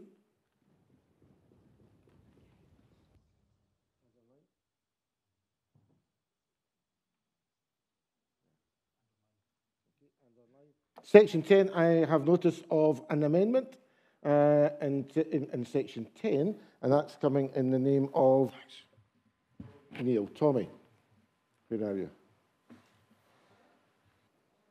Oh. Yeah. Tommy, before you speak, and while we're waiting for your red light to come on, we'll get the clerk to read your amendment. Thank you, Moderator. This is the amendment to section 10, which is an addition to it, and it's in the name of Tommy McNeill. and it states as follows, and further amend the regulations by adding new paragraph subsection 3 in the new paragraph 3 as follows. Subsection 3, foster discipleship and revitalisation within established congregations with the aim of growing an existing congregation or developing a new worshipping community. So it is just from this section 3, all that gubbins I've just read at the beginning, isn't it? So I apologise for that, but again, the eyesight's not great. So it's foster discipleship and revitalisation within established congregations with the aim of growing an existing congregation or developing a new worshipping community. Okay, Tommy, do you wish to speak to your amendment? Moderator McNeill. Oh, seconded. Oh, seconded. Right, well, seconded. Thank you. Now it's your turn this time. Wonderful, third time lucky. Moderator McNeill 454. Like to thank the Assembly Trustees for the report. As convener of Faith Action Programme Leadership Team, I get to attend their meetings and I have nothing but admiration for them and the work that they do and the profound challenge. Oh, am I not loud enough? Oh, wow. That's the first time I've ever been told that. So as convener of Faith Action Programme Leadership Team, one of the priorities for me is to listen and to listen to the church. And one of my first duties was to attend a meeting of the Assembly Trustees last June. And when I was invited to attend that meeting, I was given the opportunity to speak. And they were encouraging that they too have a heart and a mind to listen. And as I spoke to the Assembly Trustees, I shared with them that I absolutely rejoiced in the money set aside and given to Seeds for Growth, which in the context of the profoundly challenging days that we're living in was, for me, a real step of faith and a real source of hope in terms of looking and planning towards a better future. And having commended them for this, I then shared with them a real concern I had, that Seeds for Growth was exclusively set up towards the settling of 100 new worshipping communities. For me, my concern was that this was far too ambitious, where we were going to find 100 leaders to lead these 100 new worshipping communities. And I shared with the Assembly Trustees that I was concerned that we were setting ourselves up for disappointment. And in that meeting, I said that the bigger issue for me, whilst I'm all for church planting and new forms of church, I celebrate that, but that by having exclusively towards 100 new worshipping communities and ministry to under 40s, which was the two priorities for Seeds for Growth, that by effect we had disenfranchised most of our other congregations. And for me, that was really unhelpful. So in that meeting, I made the suggestion, would it be an option to change the wording for Seeds for Growth, that we look for 50 new worshipping communities and 50 revitalized churches. And that's really the basis of my amendment, that we want to take the whole church on a journey towards a new, a brighter, and a better future.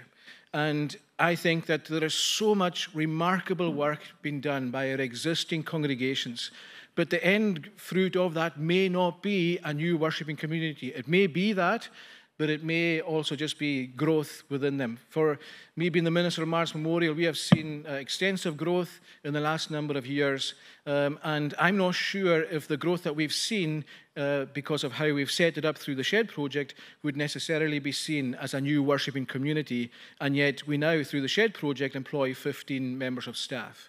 So it's just this amendment, which I understand the convener of Seeds for Growth is willing to accept, and I'm hoping that the Assembly Trustees would also be willing to accept the amendment. Thank you, Moderator. Thank you. I've got notice of two people wishing to make a comment, so we'll hear from Fiona Crawford first, and then Scott Burton.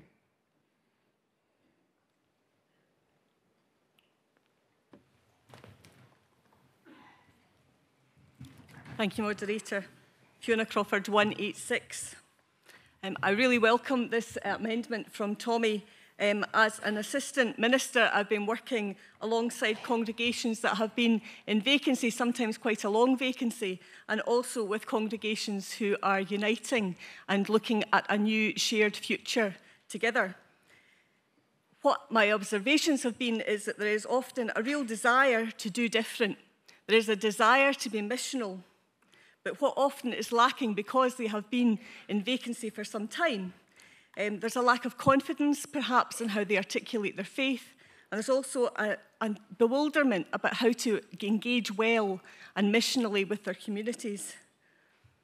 I think that what Tommy is proposing is going to be really helpful for congregations who are really serious about wanting to revitalise and do things completely differently, potentially, but to discern that going forward, and as they do so, to be growing and building their own faith so that they are better equipped to reach out to the communities and to be missional within the areas that they know and love.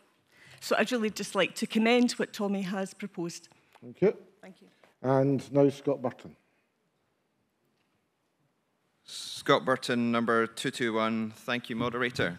I also want to speak in favour of Tommy's motion. My congregation of Brightons has been working for some years to employ a youth worker. We are part of the 29%, and we pay double what we would be if we were just trying to cover our own local costs. But we are glad to be part of that wider church and see, and I've commended that to the congregation about the benefit of Presbyterianism. However, when our youth worker committee went to seminars on seats on the fund about seeing if we could access that fund for our youth worker, we were told no, because we weren't able to say that we were deliberately working towards shaping a new worshipping community amongst young people. And we were disappointed to hear that news, understandably. We don't want to set up a new worship community just for young people. We want to see young people come into the church family and see that church family revitalized through their life and presence amongst us. We welcome them gladly with open arms, and we are changing more than some people can cope with, but we're changing. And some people have said to me, well, just use the language, Scott. Say that you are fit within the system. I feel that that's been disingenuous. I feel there's a lack of integrity with that approach.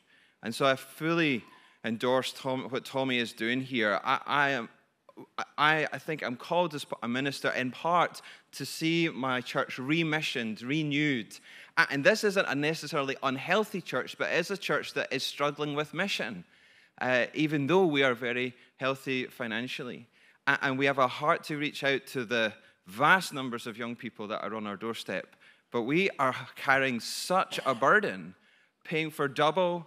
My congregation invests in having a pastoral assistant for me as well, so that I am not burned out in my first years of ministry. They've had that for a number of years, but they're looking to the church to say, help us reach these young people. And right now the door is shut without this. And so I'd heartily endorse it and ask the General Assembly to do so as well. Thank you, moderator. Right. Thank you, Scott.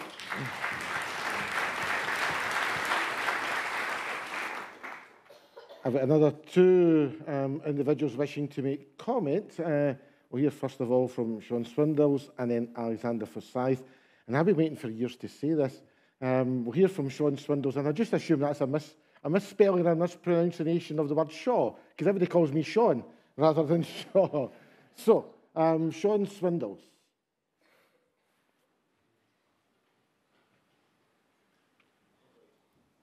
No. There you go. Moderator, you may call me anything. Oh, please switch the microphones off while I respond. Moderator, I just really want to make a comment here. I think sometimes we confuse church plant. We've got your name, your number.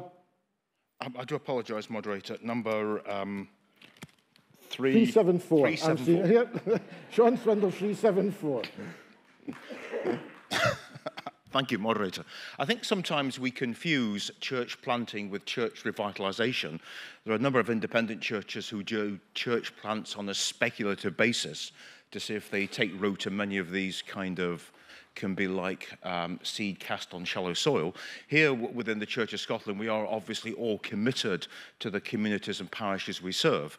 But I just wonder if we need to kind of try and separate the two and realise that we all need to become new churches. We all need to be renewed, revitalized, reinvigorated. The church of the past is not going to be the church of the future. So I do see there is a place for doing church plants or new worshipping communities, but I'd see that in a more limited context.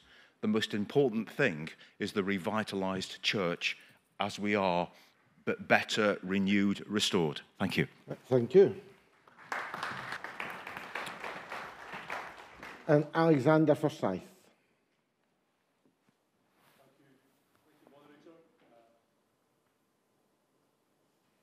There you go. Thank you, Moderator. Sandy Forsyth, number 5.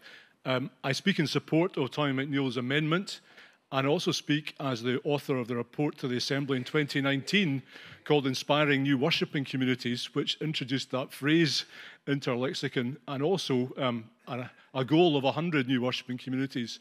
At the time when that report was drafted, there was a lot of consideration from myself and others involved as to whether a number should be put on that. Because, of course, as one speaker has already mentioned, the possibility from that is that we face disappointment, and it also perhaps seems a target that's beyond our possible achievement. But it was felt at that time that it was good to set bold goals, and it was good to be ambitious, and also to emphasize the importance of the development of pioneer ministries and new worshipping communities within the lifeblood of the church. So the first comment I would make is that commissioners in the church should not feel that the setting of a number attached to that is a burden, or indeed, if that number is somehow not achieved, that is in any way a sense of failure. We're perhaps guilty in the church in many avenues of judging ourselves numerically too much.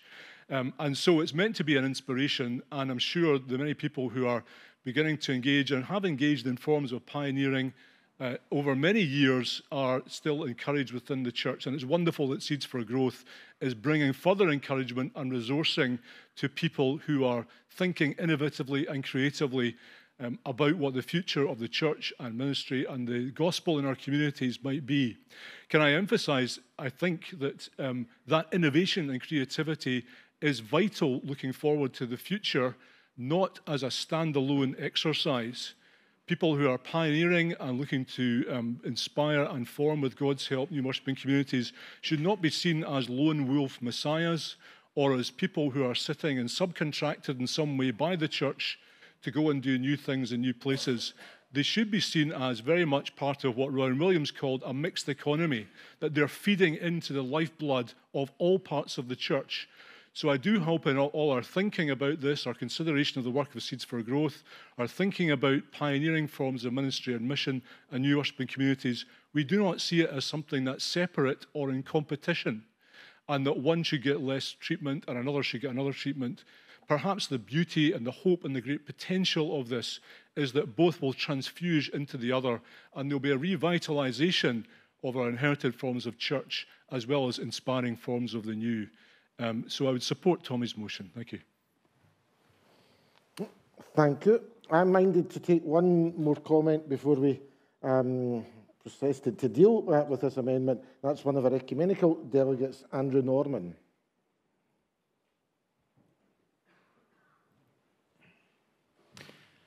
Andrew Norman, 601, ecumenical delegate from the Church of England. I hadn't necessarily intended to speak into this debate, but I find it resonates with my own experience in my day job, which is in the Diocese of Leeds in the Church of England. It's a big diocese formed out of 3 slightly smaller dioceses. We have 400 parishes, and like yourselves, we have a deficit. Like most Church of England dioceses, we have a deficit. And so we have a program of engaging with our parishes across the diocese, whether they be in rural areas or urban areas or priority areas or more prosperous areas. And our program has involved looking at each parish with the support of kind of local input, if you like, to assess the strength on 2 axes, missional strength and sustainability. And out of that, we have 4 quadrants. And if you're in the kind of low missional strength and low sustainability, you know, attention is clearly needed. But alongside that, we have a sense of how strategic a particular church or congregation might be in terms of its location, which might be because it's in an area of deprivation, or might be because it's at the heart of a town, or in a particular location, or perhaps in a predominantly Muslim area, where to take away a strong Christian presence or to weaken it would be a big mistake. Our program to address this, we've called the Barnabas program, Encouraging Confidence. And that has involved coming alongside each of the congregations. And as you hear, you know, for a diocese, there's a lot of congregations, to assess what is required in terms of revitalization, hence the resonance with this amendment, within the context of a mixed ecology. And as the previous speaker just mentioned, that was, in fact, mixed economy was a phrase that Archbishop Rowan Williams came up with. And I talk about ecology because it's more of a kind of organic thing, if you like. But it might involve church planting or setting up new worshiping communities, or it might involve building confidence to be more missional within the life of the local parish, or building resilience within that parish in order to be able to be more missional, but more practical things required. So although far be it from me as an outsider to decide whether or not this, as it were, the money that you've set aside with Seeds for Growth should be apportioned in this particular way, the sense that the agenda is to encourage confidence across the existing congregations and with the innovation for new worshipping communities. That's my day job, and it's really encouraging to hear you wrestle with this, so thank you. Thank you.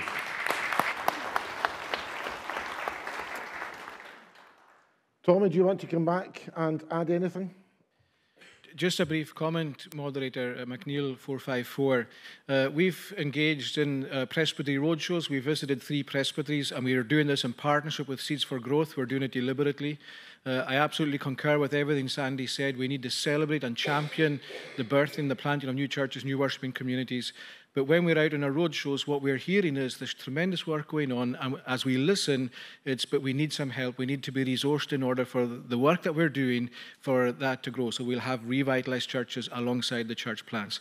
So the amendment that I'm proposing is coming as a direct result of us listening on the ground at these presbytery roadshows. Right, thank you very much. Convener. Thank you, Moderator. And we're listening too, and we're happy to accept. Thank you. Right, thank you.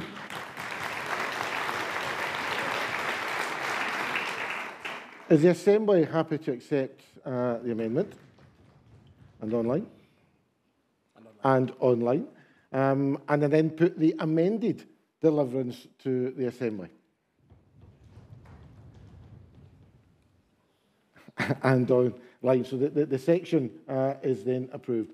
Moving to section 11. Moderator? Oh, sorry. I'd like to make a comment on section 10. I had put it through the hub, so I hope to... It's just come on after we've moved on. Yeah. Is it pertinent?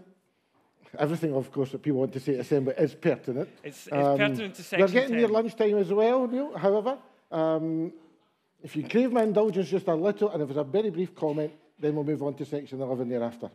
Moderator, I just want to urge the Assembly to get applications in for Seeds for Growth, and I have a dream that in the Assembly of the future, it will be filled with people who have been part of Seeds for Growth projects, and please get your applications in to make that happen. Thank you, Moderator.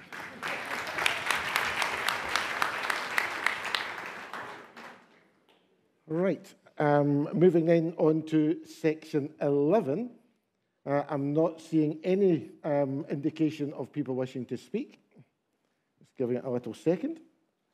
And then put section 11 to the General Assembly. And online. And online. Now, we've got quite a few amendments coming in for section 12, so good news, a few minutes early, I think we will suspend for lunch. And then come back. Now, in the few minutes, remember what I said earlier, as you're going out, make sure no one's heading somewhere on their own, please. Invite them, welcome them in, and share with one another. Now, section 12, we've got notice of an amendment, a new section in the name of Peter Johnston. Now, we're going to hear this, then we're going to pause, because there's going to be an amendment to the new section. Then we hear the amendment to a new one, then we'll debate that through and then eventually get to an amended deliverance. Okay, we have still to read. Thank you, Moderator. Just for the Assembly's clarification, I'm just going to read out for Mr Johnston his new section 12. Because we have got some amendments coming to it, it's quite helpful for us to know where we're at.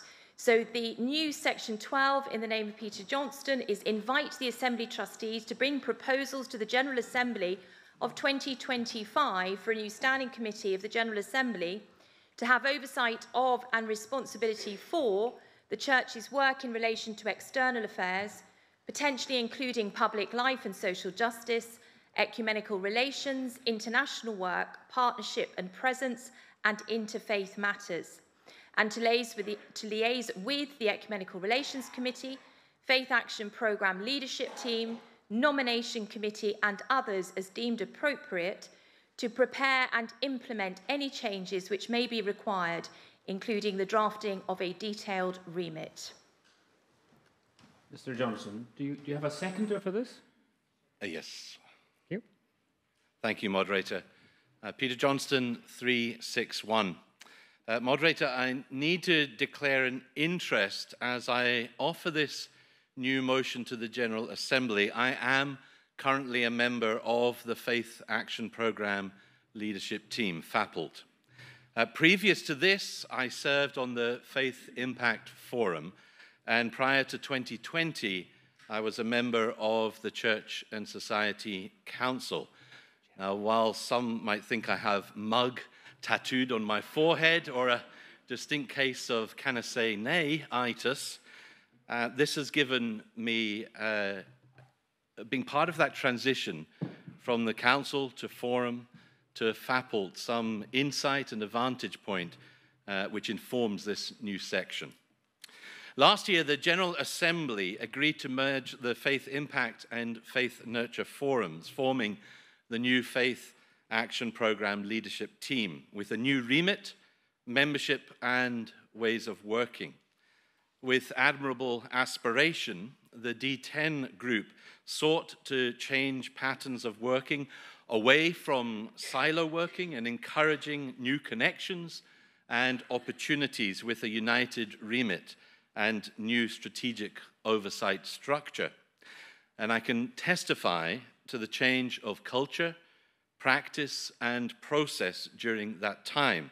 It's my understanding that much of that previous silo culture, which was evident in the days of the former four councils, is no longer evident, and that is a good thing. Furthermore, those of us that have been part of the new structure have all worked hard in this past year to understand, to develop, and to grow into this new structure.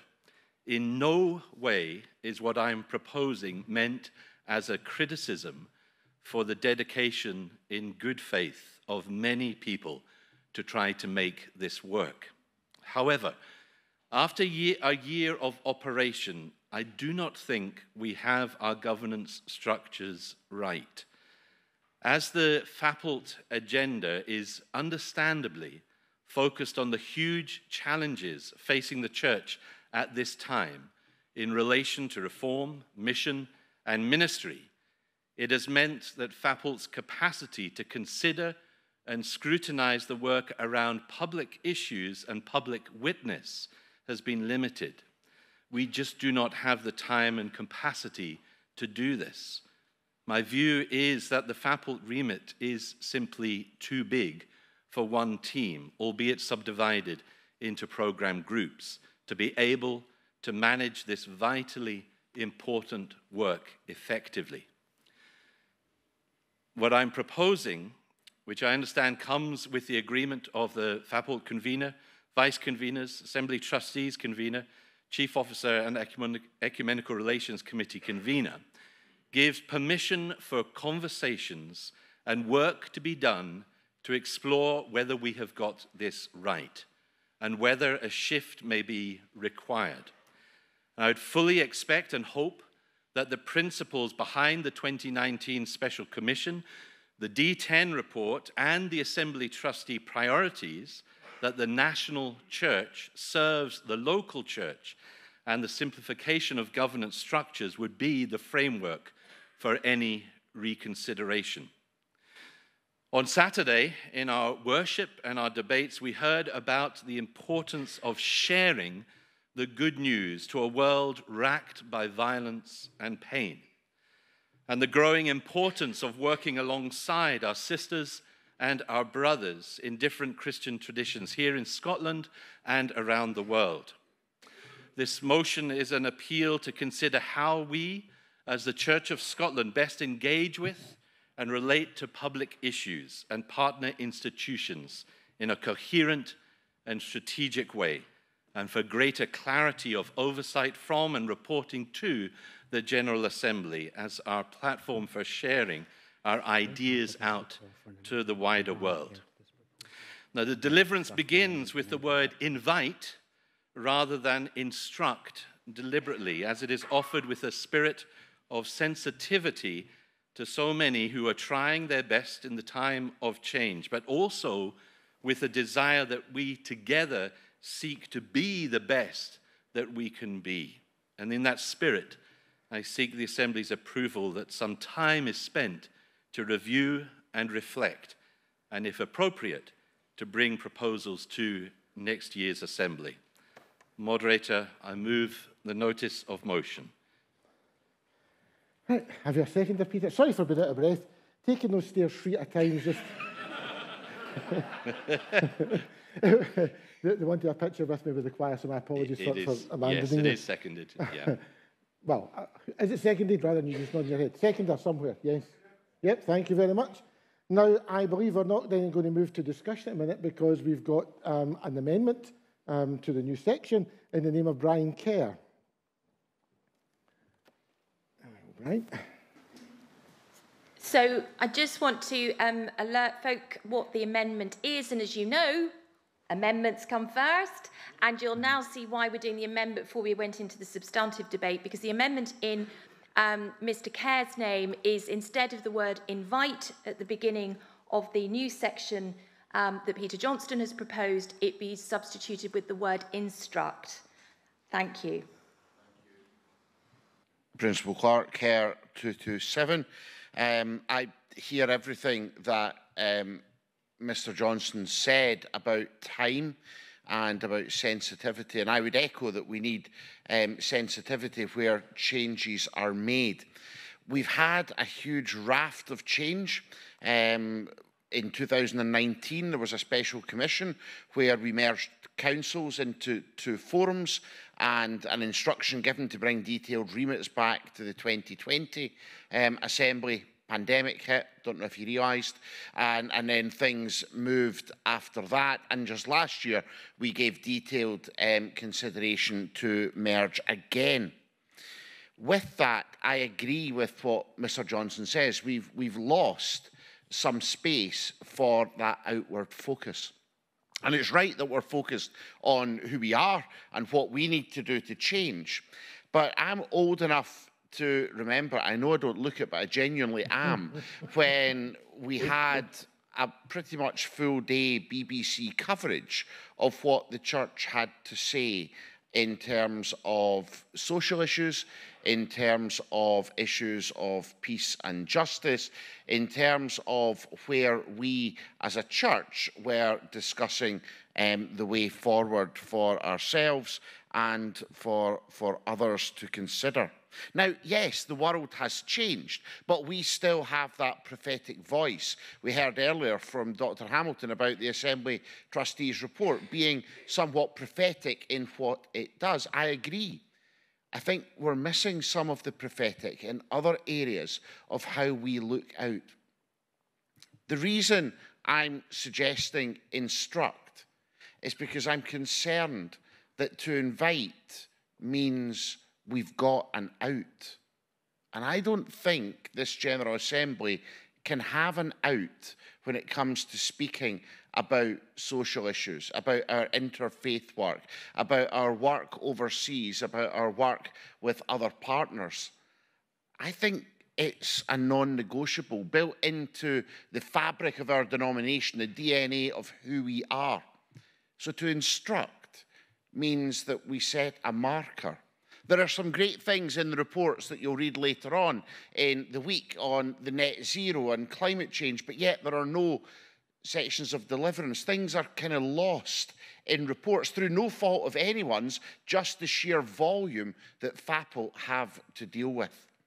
By extracting this work and instructing the Assembly trustees and the others to make arrangements for that, it means that this Assembly say we need to give a high priority, not just to looking at ourselves, not just to balancing our budgets and working out ministry numbers, but in saying that we have something prophetic to say to our nation and to the world, and we stand side by side with people. I enjoy reading these reports. I appreciate the work that those who craft them put into them.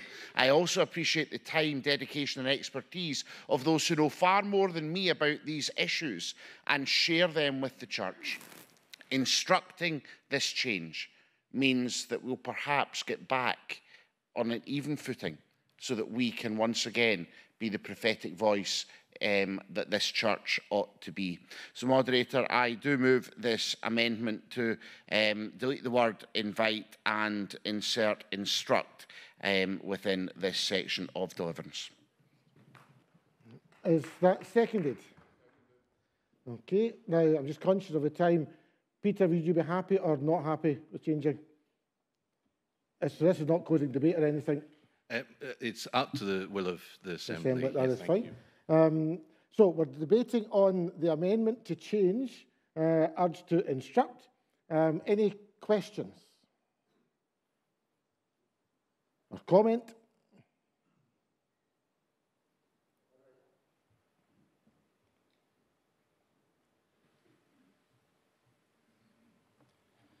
Apologies, Moderator, I'm not in the hub there yet. Ross Blackman, 220, and Convener of Ecumenical Relations Committee. I would just say in respects of the amendment there, personally I would say I'm ambivalent about whether it's invite or instruct, because I would imagine that should this go through, would be getting involved in those discussions immediately and very quickly, and we want to find some resolution quite quickly. So I'm not particularly exercised one way or the other when it comes to this particular amendment. Thank you. Okay. Do you wish to come? Oh, sorry, Sally. Sally Foster-Fulton. Foster-Fulton 536. I would like to speak in favour of Mr. Kerr's amendment to the amendment for the simple reason that it gives it teeth. It also gives a clear direction of travel for the Assembly trustees and for FAPOLT, and I think it's actually a very positive move. So I would speak in favour of instruct. Thank you. Okay, thank you.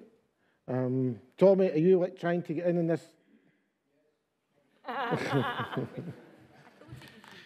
Yeah, in the Isle of Moderator McNeil 454, we're not up to speed with this technology where I come from, so I appeal for grace. I want to speak against Brian's counter motion for one simple reason. I'm just asking for some time. When I was invited to apply for the role of convener of Faith Action Programme leadership team, I really struggled with the fact that there was so little flesh on the bones in terms of what the shape of this work and new team, because it's uncharted territory for us as a church. And for the first 6 to 8 months, it was just getting to grips with who we were and how we were going to operate. And I've got to be honest and say that that journey continues. And I've had ongoing conversations with Emma Jackson, my vice convener at Public Life and Social Justice, around this issue, similarly as I have with Alistair Cumming, my vice convener for Resource and Presence. And if we instruct, then the decision is made and we have no further say in that. And here's where the reason why I'm resisting this is that Emma's heart and the heart of Public Life and Social Justice is to be that prophetic voice and to be able to be in the public square and bring that. But her heart is also that issues of public life and social justice are a priority for every single congregation. And the best means of achieving that is through the work that we are engaging with through the Faith Action Programme leadership team as we re-engage with local congregations and encourage them and mobilise them to be that prophetic voice in their own town and island or village. So that's the reason why I would resist, and I would support Peter's motion about invite, simply to give us some time to walk this out. Thank you, Moderator. Okay, thank you. I'm minded now to ask Peter, whose original new motion is, whether you'd like to make comment on the amendment. No, you're happy with that? Respond to... yeah, sorry, Brian. Sorry, thank you, Moderator. Care 227. I hear what the convener of FAPL is saying, that if the General Assembly say instruct, the decision is made. Yes. I think quite simply it is made if that is the way the Assembly decide that we put that priority on these conversations. And that doesn't stop anyone if we go down this route of working with other agencies, working with other bodies. But I do think that yes, to instruct does mean to say that we've made a decision. And I think that in this instance and in this work is actually quite important to our church, to our congregations and to the communities that we serve. Thank you, Moderator. Thank you. And the convener. Thank you, Moderator. Thank you for the discussion and for the new section of deliverance, which I'm very in sympathy with. However, I'm not in sympathy with the word instruct. I would echo Tommy's comments on that.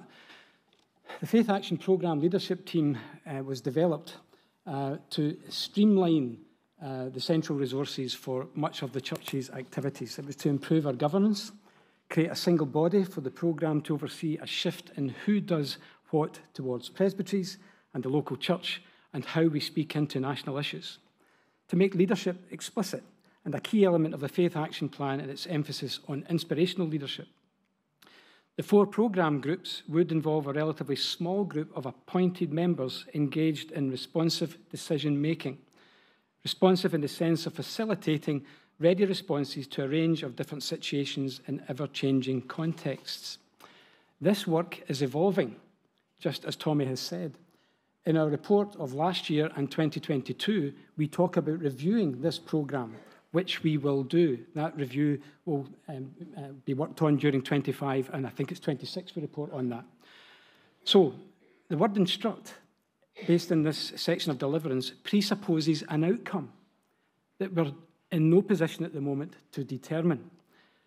So I'm mindful over the years of that they've been trying to prevent duplication of work and align the work streams as we continue to resource the key activities appropriately.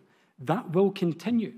Can I also say, we've been talking about this with the Assembly Trustees, the Principal Clerk, the Faith Action Programme convener, and other interested parties, and particularly finding the place of the public life and social justice. We've been talking for about 5 or 6 months about where to find the fit.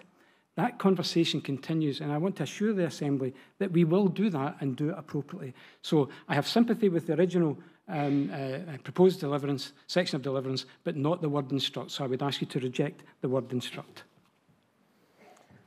Right, thank you. Now we're going to move to a vote on this one. And just to be clear, we're voting on whether the new section will be invite or instruct at this stage. And those in favour?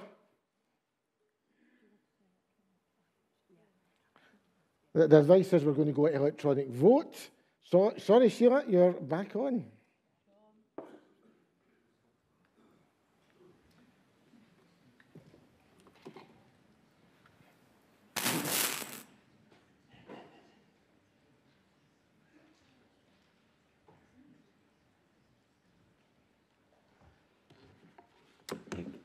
Kirk 532, moderator is called for an electronic vote.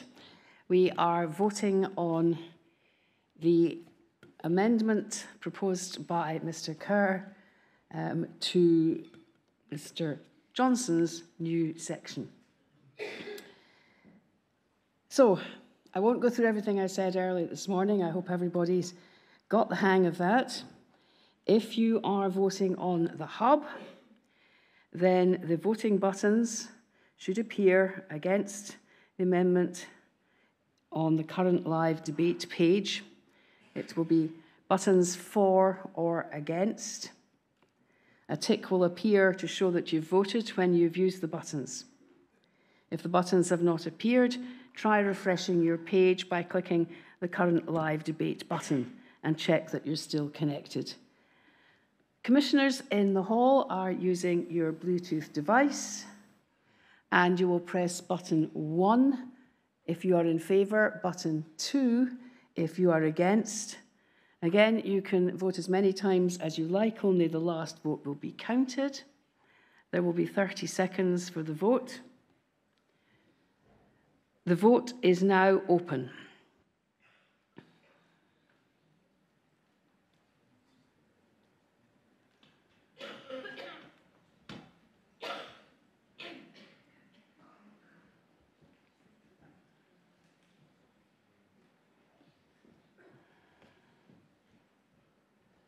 Ten seconds remaining.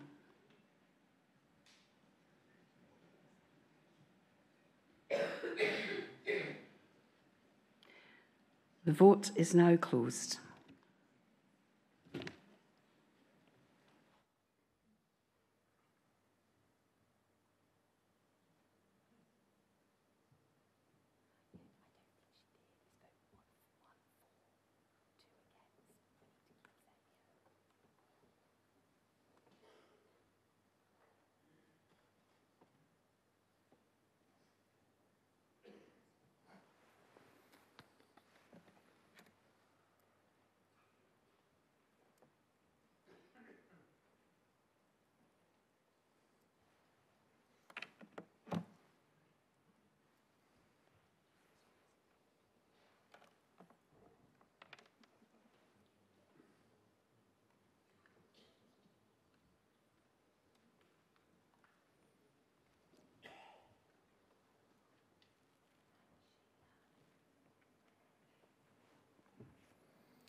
Voted for the amendment 98 and against 261.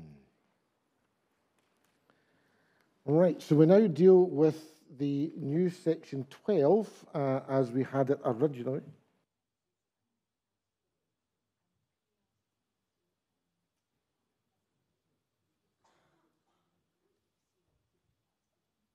We have another possible amendment. Do you wish to pursue that? Moderator Middleton, 461. I'm not going to pursue the amendment which would have had the effect of bringing things more quickly, and although Assembly will be deprived of a witty speech by me, I think in this occasion I'm content to withdraw my amendment. Right, thank you very much.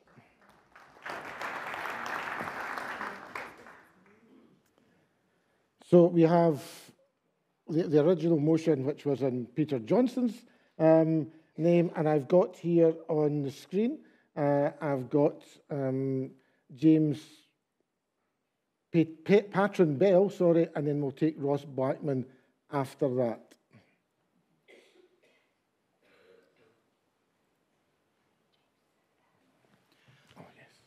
Moderator, members of Assembly, I welcome joined up working. Sorry, my apologies. James Patron Bell, 485. I welcome this joined up working. Quite often, sitting as the ecumenical officer, I find out through the Ecumenical Relations Committee what's happening that my own church is doing in the social justice sphere ecumenically. This joined up working is positive. However, as already said, it should not be a foregone conclusion where this goes. There are several bits that, while they overlap with both World Church and with ecumenical work and social justice work, in each of these three, there is still technical spheres that are needed. The technical work carried out by the Ecumenical Relations Committee, and I should declare the interest that I am a co-opted ecumenical member of it, can deal with faith and order matters, deal with the interchange of ministry, deal with offering advice and guidance to local ecumenical partnerships, the general congregations on the ground, and to presbyteries in their support. And at the session on Saturday, the Assembly agreed for the engagement of the Ecumenical Relations Committee with presbyteries to help promote that work, more taking the work to where it's needed on the ground and not sitting at the centre. So while welcoming joined up working, I would hope that the Church would not prejudge an answer that would leave us technically bereft of the specialist spheres within these areas that we still need. Thank you. Thank you. And Ross Blackman. Thank you, Moderator. Ross Blackman, 220. Yes, for many of the reasons that have already been mentioned there, that really is quite helpful. I'm particularly thankful for Peter for the way that this section has been worded and articulated. I think from my own perspective and from our committee's perspective, I'm sure we would welcome a considered discussion on this. Our only concern, as was the convener's comment there as well, was that that might be in any way prejudiced. And I suppose having all those various committees mentioned in a single deliverance like this, there is almost a concern that with all those diverse kind of interests, it might feel a little bit like a mopping up exercise of all the awkward bits that we didn't put into FAPL. And that's not intended to be the case, I'm sure.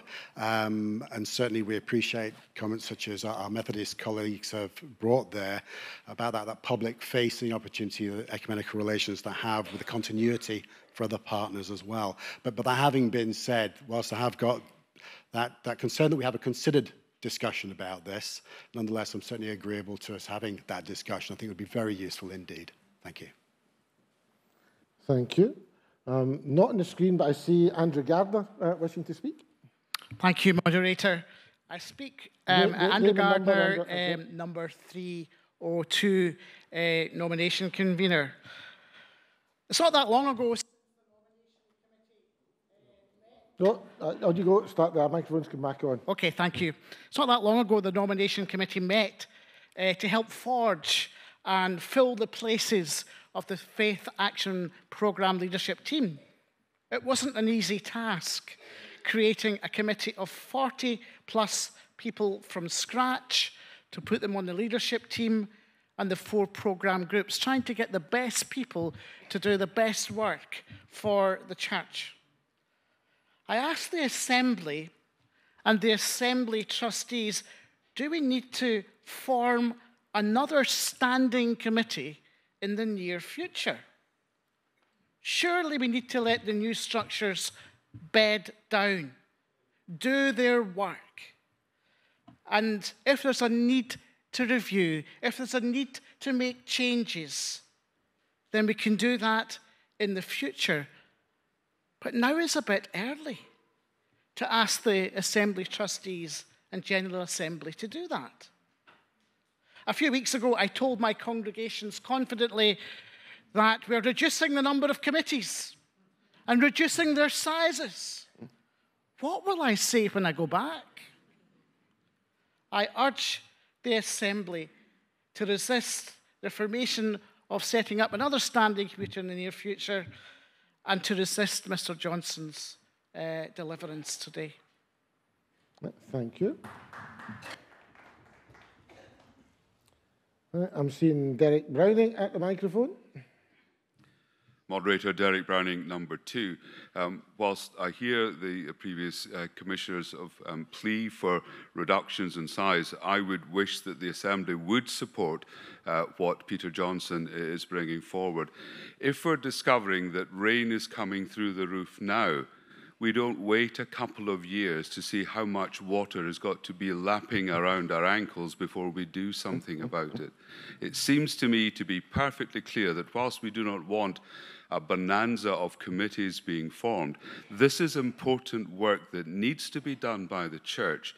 And if some of the people who are currently involved in this are already squeaking at the pips with the amount that is being passed on to them, I think it's important for this Assembly to recognise that need, to recognise that challenge, and to affirm that the work those folks are trying very hard to do is so important to the outward-facing work and witness of our church, for which we all have a heart, that a body being suggested here, looking at the situation, then coming back, I think, to next year's Assembly or whenever, is time enough for thought and consideration to go into what it is we're asking these bodies to do. At presbytery level, we already know that with reductions taking place in the numbers of committees there, and with the changes in parishes, we're finding it more and more difficult to find people to serve. Here is another situation where we have to face up to the hard fact and the important fact that the work that we're doing round about our country and round about the world hasn't diminished since we started looking at our structures. And if we've got people who are swamped with what is being asked of them to do, and having to make some hard decisions about what to prioritize and what to let go, we need to be sure that we are comfortable with that as a church and support them as best we can, given the fact that this is an invitation and not an instruction, given the fact that we've already heard from the convener of the body who will be responsible for this, along with the Assembly trustees. I hope the Assembly has the courage and the compassion and the conviction to work with what Peter Johnson is suggesting here, so that when we meet again next year, we will have a much clearer idea of what it is we see as our priorities, and not in any way diminishing our prophetic voice to a church, to a country, and to a world who need to hear some, if not all, of the things that we have to say to them now. Thank you, Moderator. Thank you.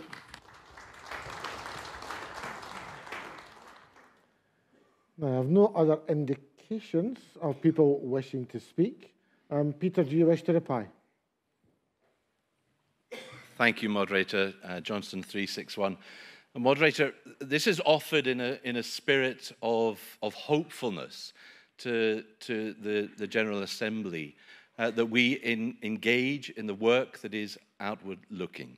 That's how it is offered to you, and I hope you accept it in that way, and would encourage you to support it. Thank you, Moderator. Thank you. Convener. Thank you, Moderator, and for the discussion. You have already heard me on the matter that I have every sympathy with the spirit of this section of deliverance. This is not so much about a capacity issue and not being able to do the work.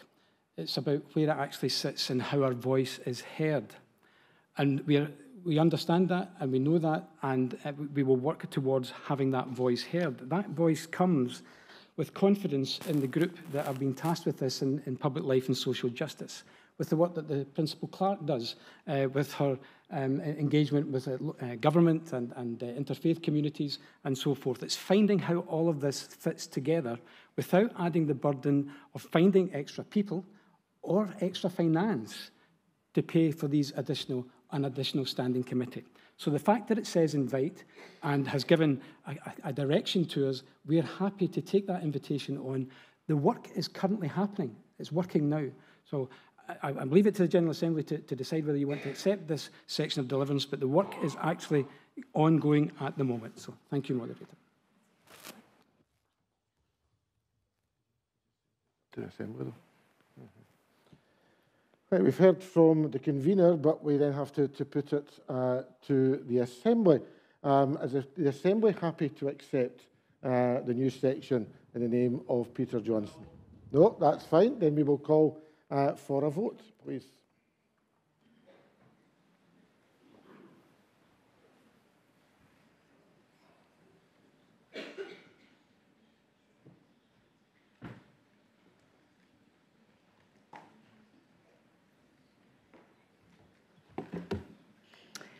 Sheila Kirk 532. Moderator has called for an electronic vote. We are voting either in favour or against Mr Johnson's new section. On the hub, the voting buttons will appear on your screen on the current live debate page. Green button for, red button against. A tick will appear to show that you have voted when you use these buttons. In the hall, on the Bluetooth devices, you will be pressing button 1 if you're voting for, and pressing button 2 if you are voting against the new proposed section. The vote is now open.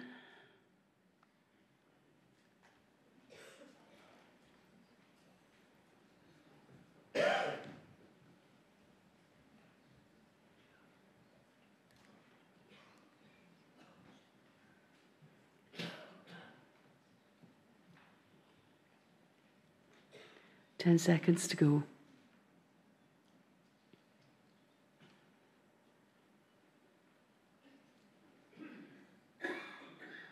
The vote is now closed.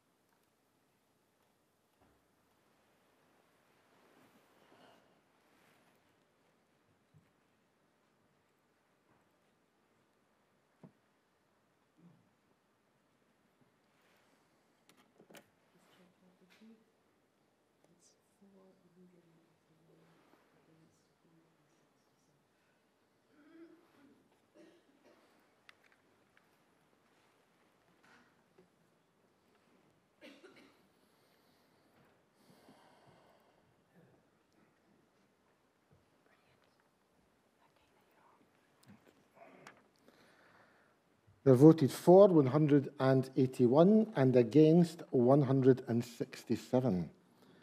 Therefore, the new section is agreed. Can we move to section 12 as in the print? We have got some questions have come up on the screen. I'm going to call for Alan Hamilton, followed by Stuart Goldie in the first instance.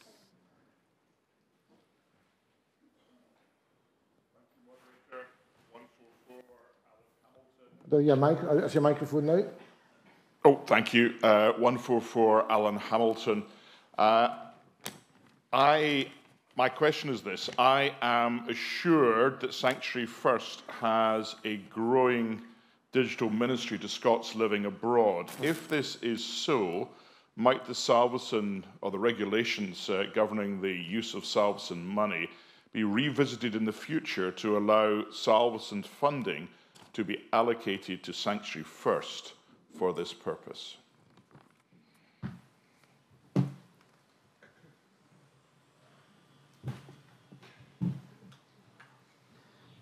Thank you, Alan, for your question. This is a question that has come to the Assembly Trustees and the Salvation Trustees in the past, and indeed our finance team, who have looked at this matter in detail, and particularly last year, and have assessed that the international engagement is limited to the extent that we cannot apply Salvation funding to Sanctuary First. And if we would need to know more about the detail of the numbers, in fact, and how significant they think they are in comparison to what we already know. So the answer would be no, we can't do that at the present time. Okay, thank you. And Stuart Goldie. Moderator, in your principle of getting names correct, it's Stuart Gowdy. Oh, my apologies. Thank you very much. I am anxious to get names right, as you would have heard this Stuart morning. Gowdy, 408. My question relates to whether it's possible for congregations in the Channel Islands to access the Salvation Trust funding. Thank you.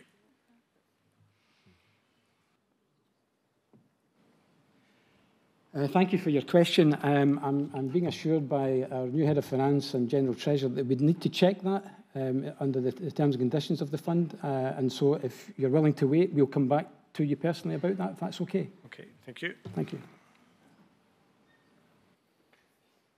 Okay. No one else online? Ian, you should know about registering the hub. I do. Alexander, number 1.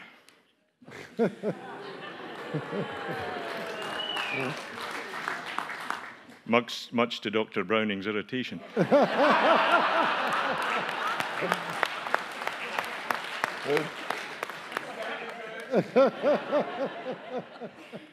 As someone who's worked with the Salvation Trust for the last 20 or so years, the new trust deed said excluding the UK and the Channel Islands, so that's why they are not included in the possibilities for funding. Thank you, Moderator. Thank you, that's helpful. Anyone else going to sneak up and ask a question or a comment, or can we move to section 12? Agreed? Oh, sorry. And online, thank you. Section 13.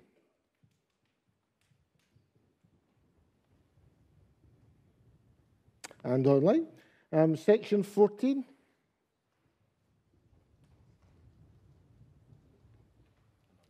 Thank you. Section 15. We have a question in the name of Susan Brown. Moderator Brown, 56, just my age.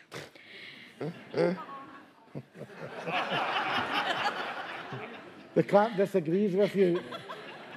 My question relates to gender balance on the Assembly Trustees. I know nothing about those being proposed, and I'm sure they're incredibly splendid and foolish people to agree.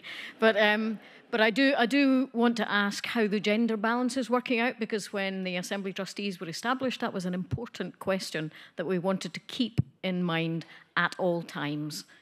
Thank you. Thank you. Thank you, Susan, for your question. I can assure the Assembly that we have a good balance of young people and gender balance too. Of course, when we put our adverts out for Assembly Trustees, we can only interview those who apply and have, in particular, the gifts and skills necessary to do the job that we are requiring of them. But we do strive to try and get the gender balance appropriate and an age balance as well. So, yes, we strive very hard to do that, and I hope the Assembly would trust us in that matter. Thank you. Okay. No other individuals wishing to speak, then I put section 15 to the Assembly. And online. That then concludes the Assembly Trustees' report. So, as the Assembly, happy to approve the deliverance as a whole. Right, thank you very much, Convener and Trustees.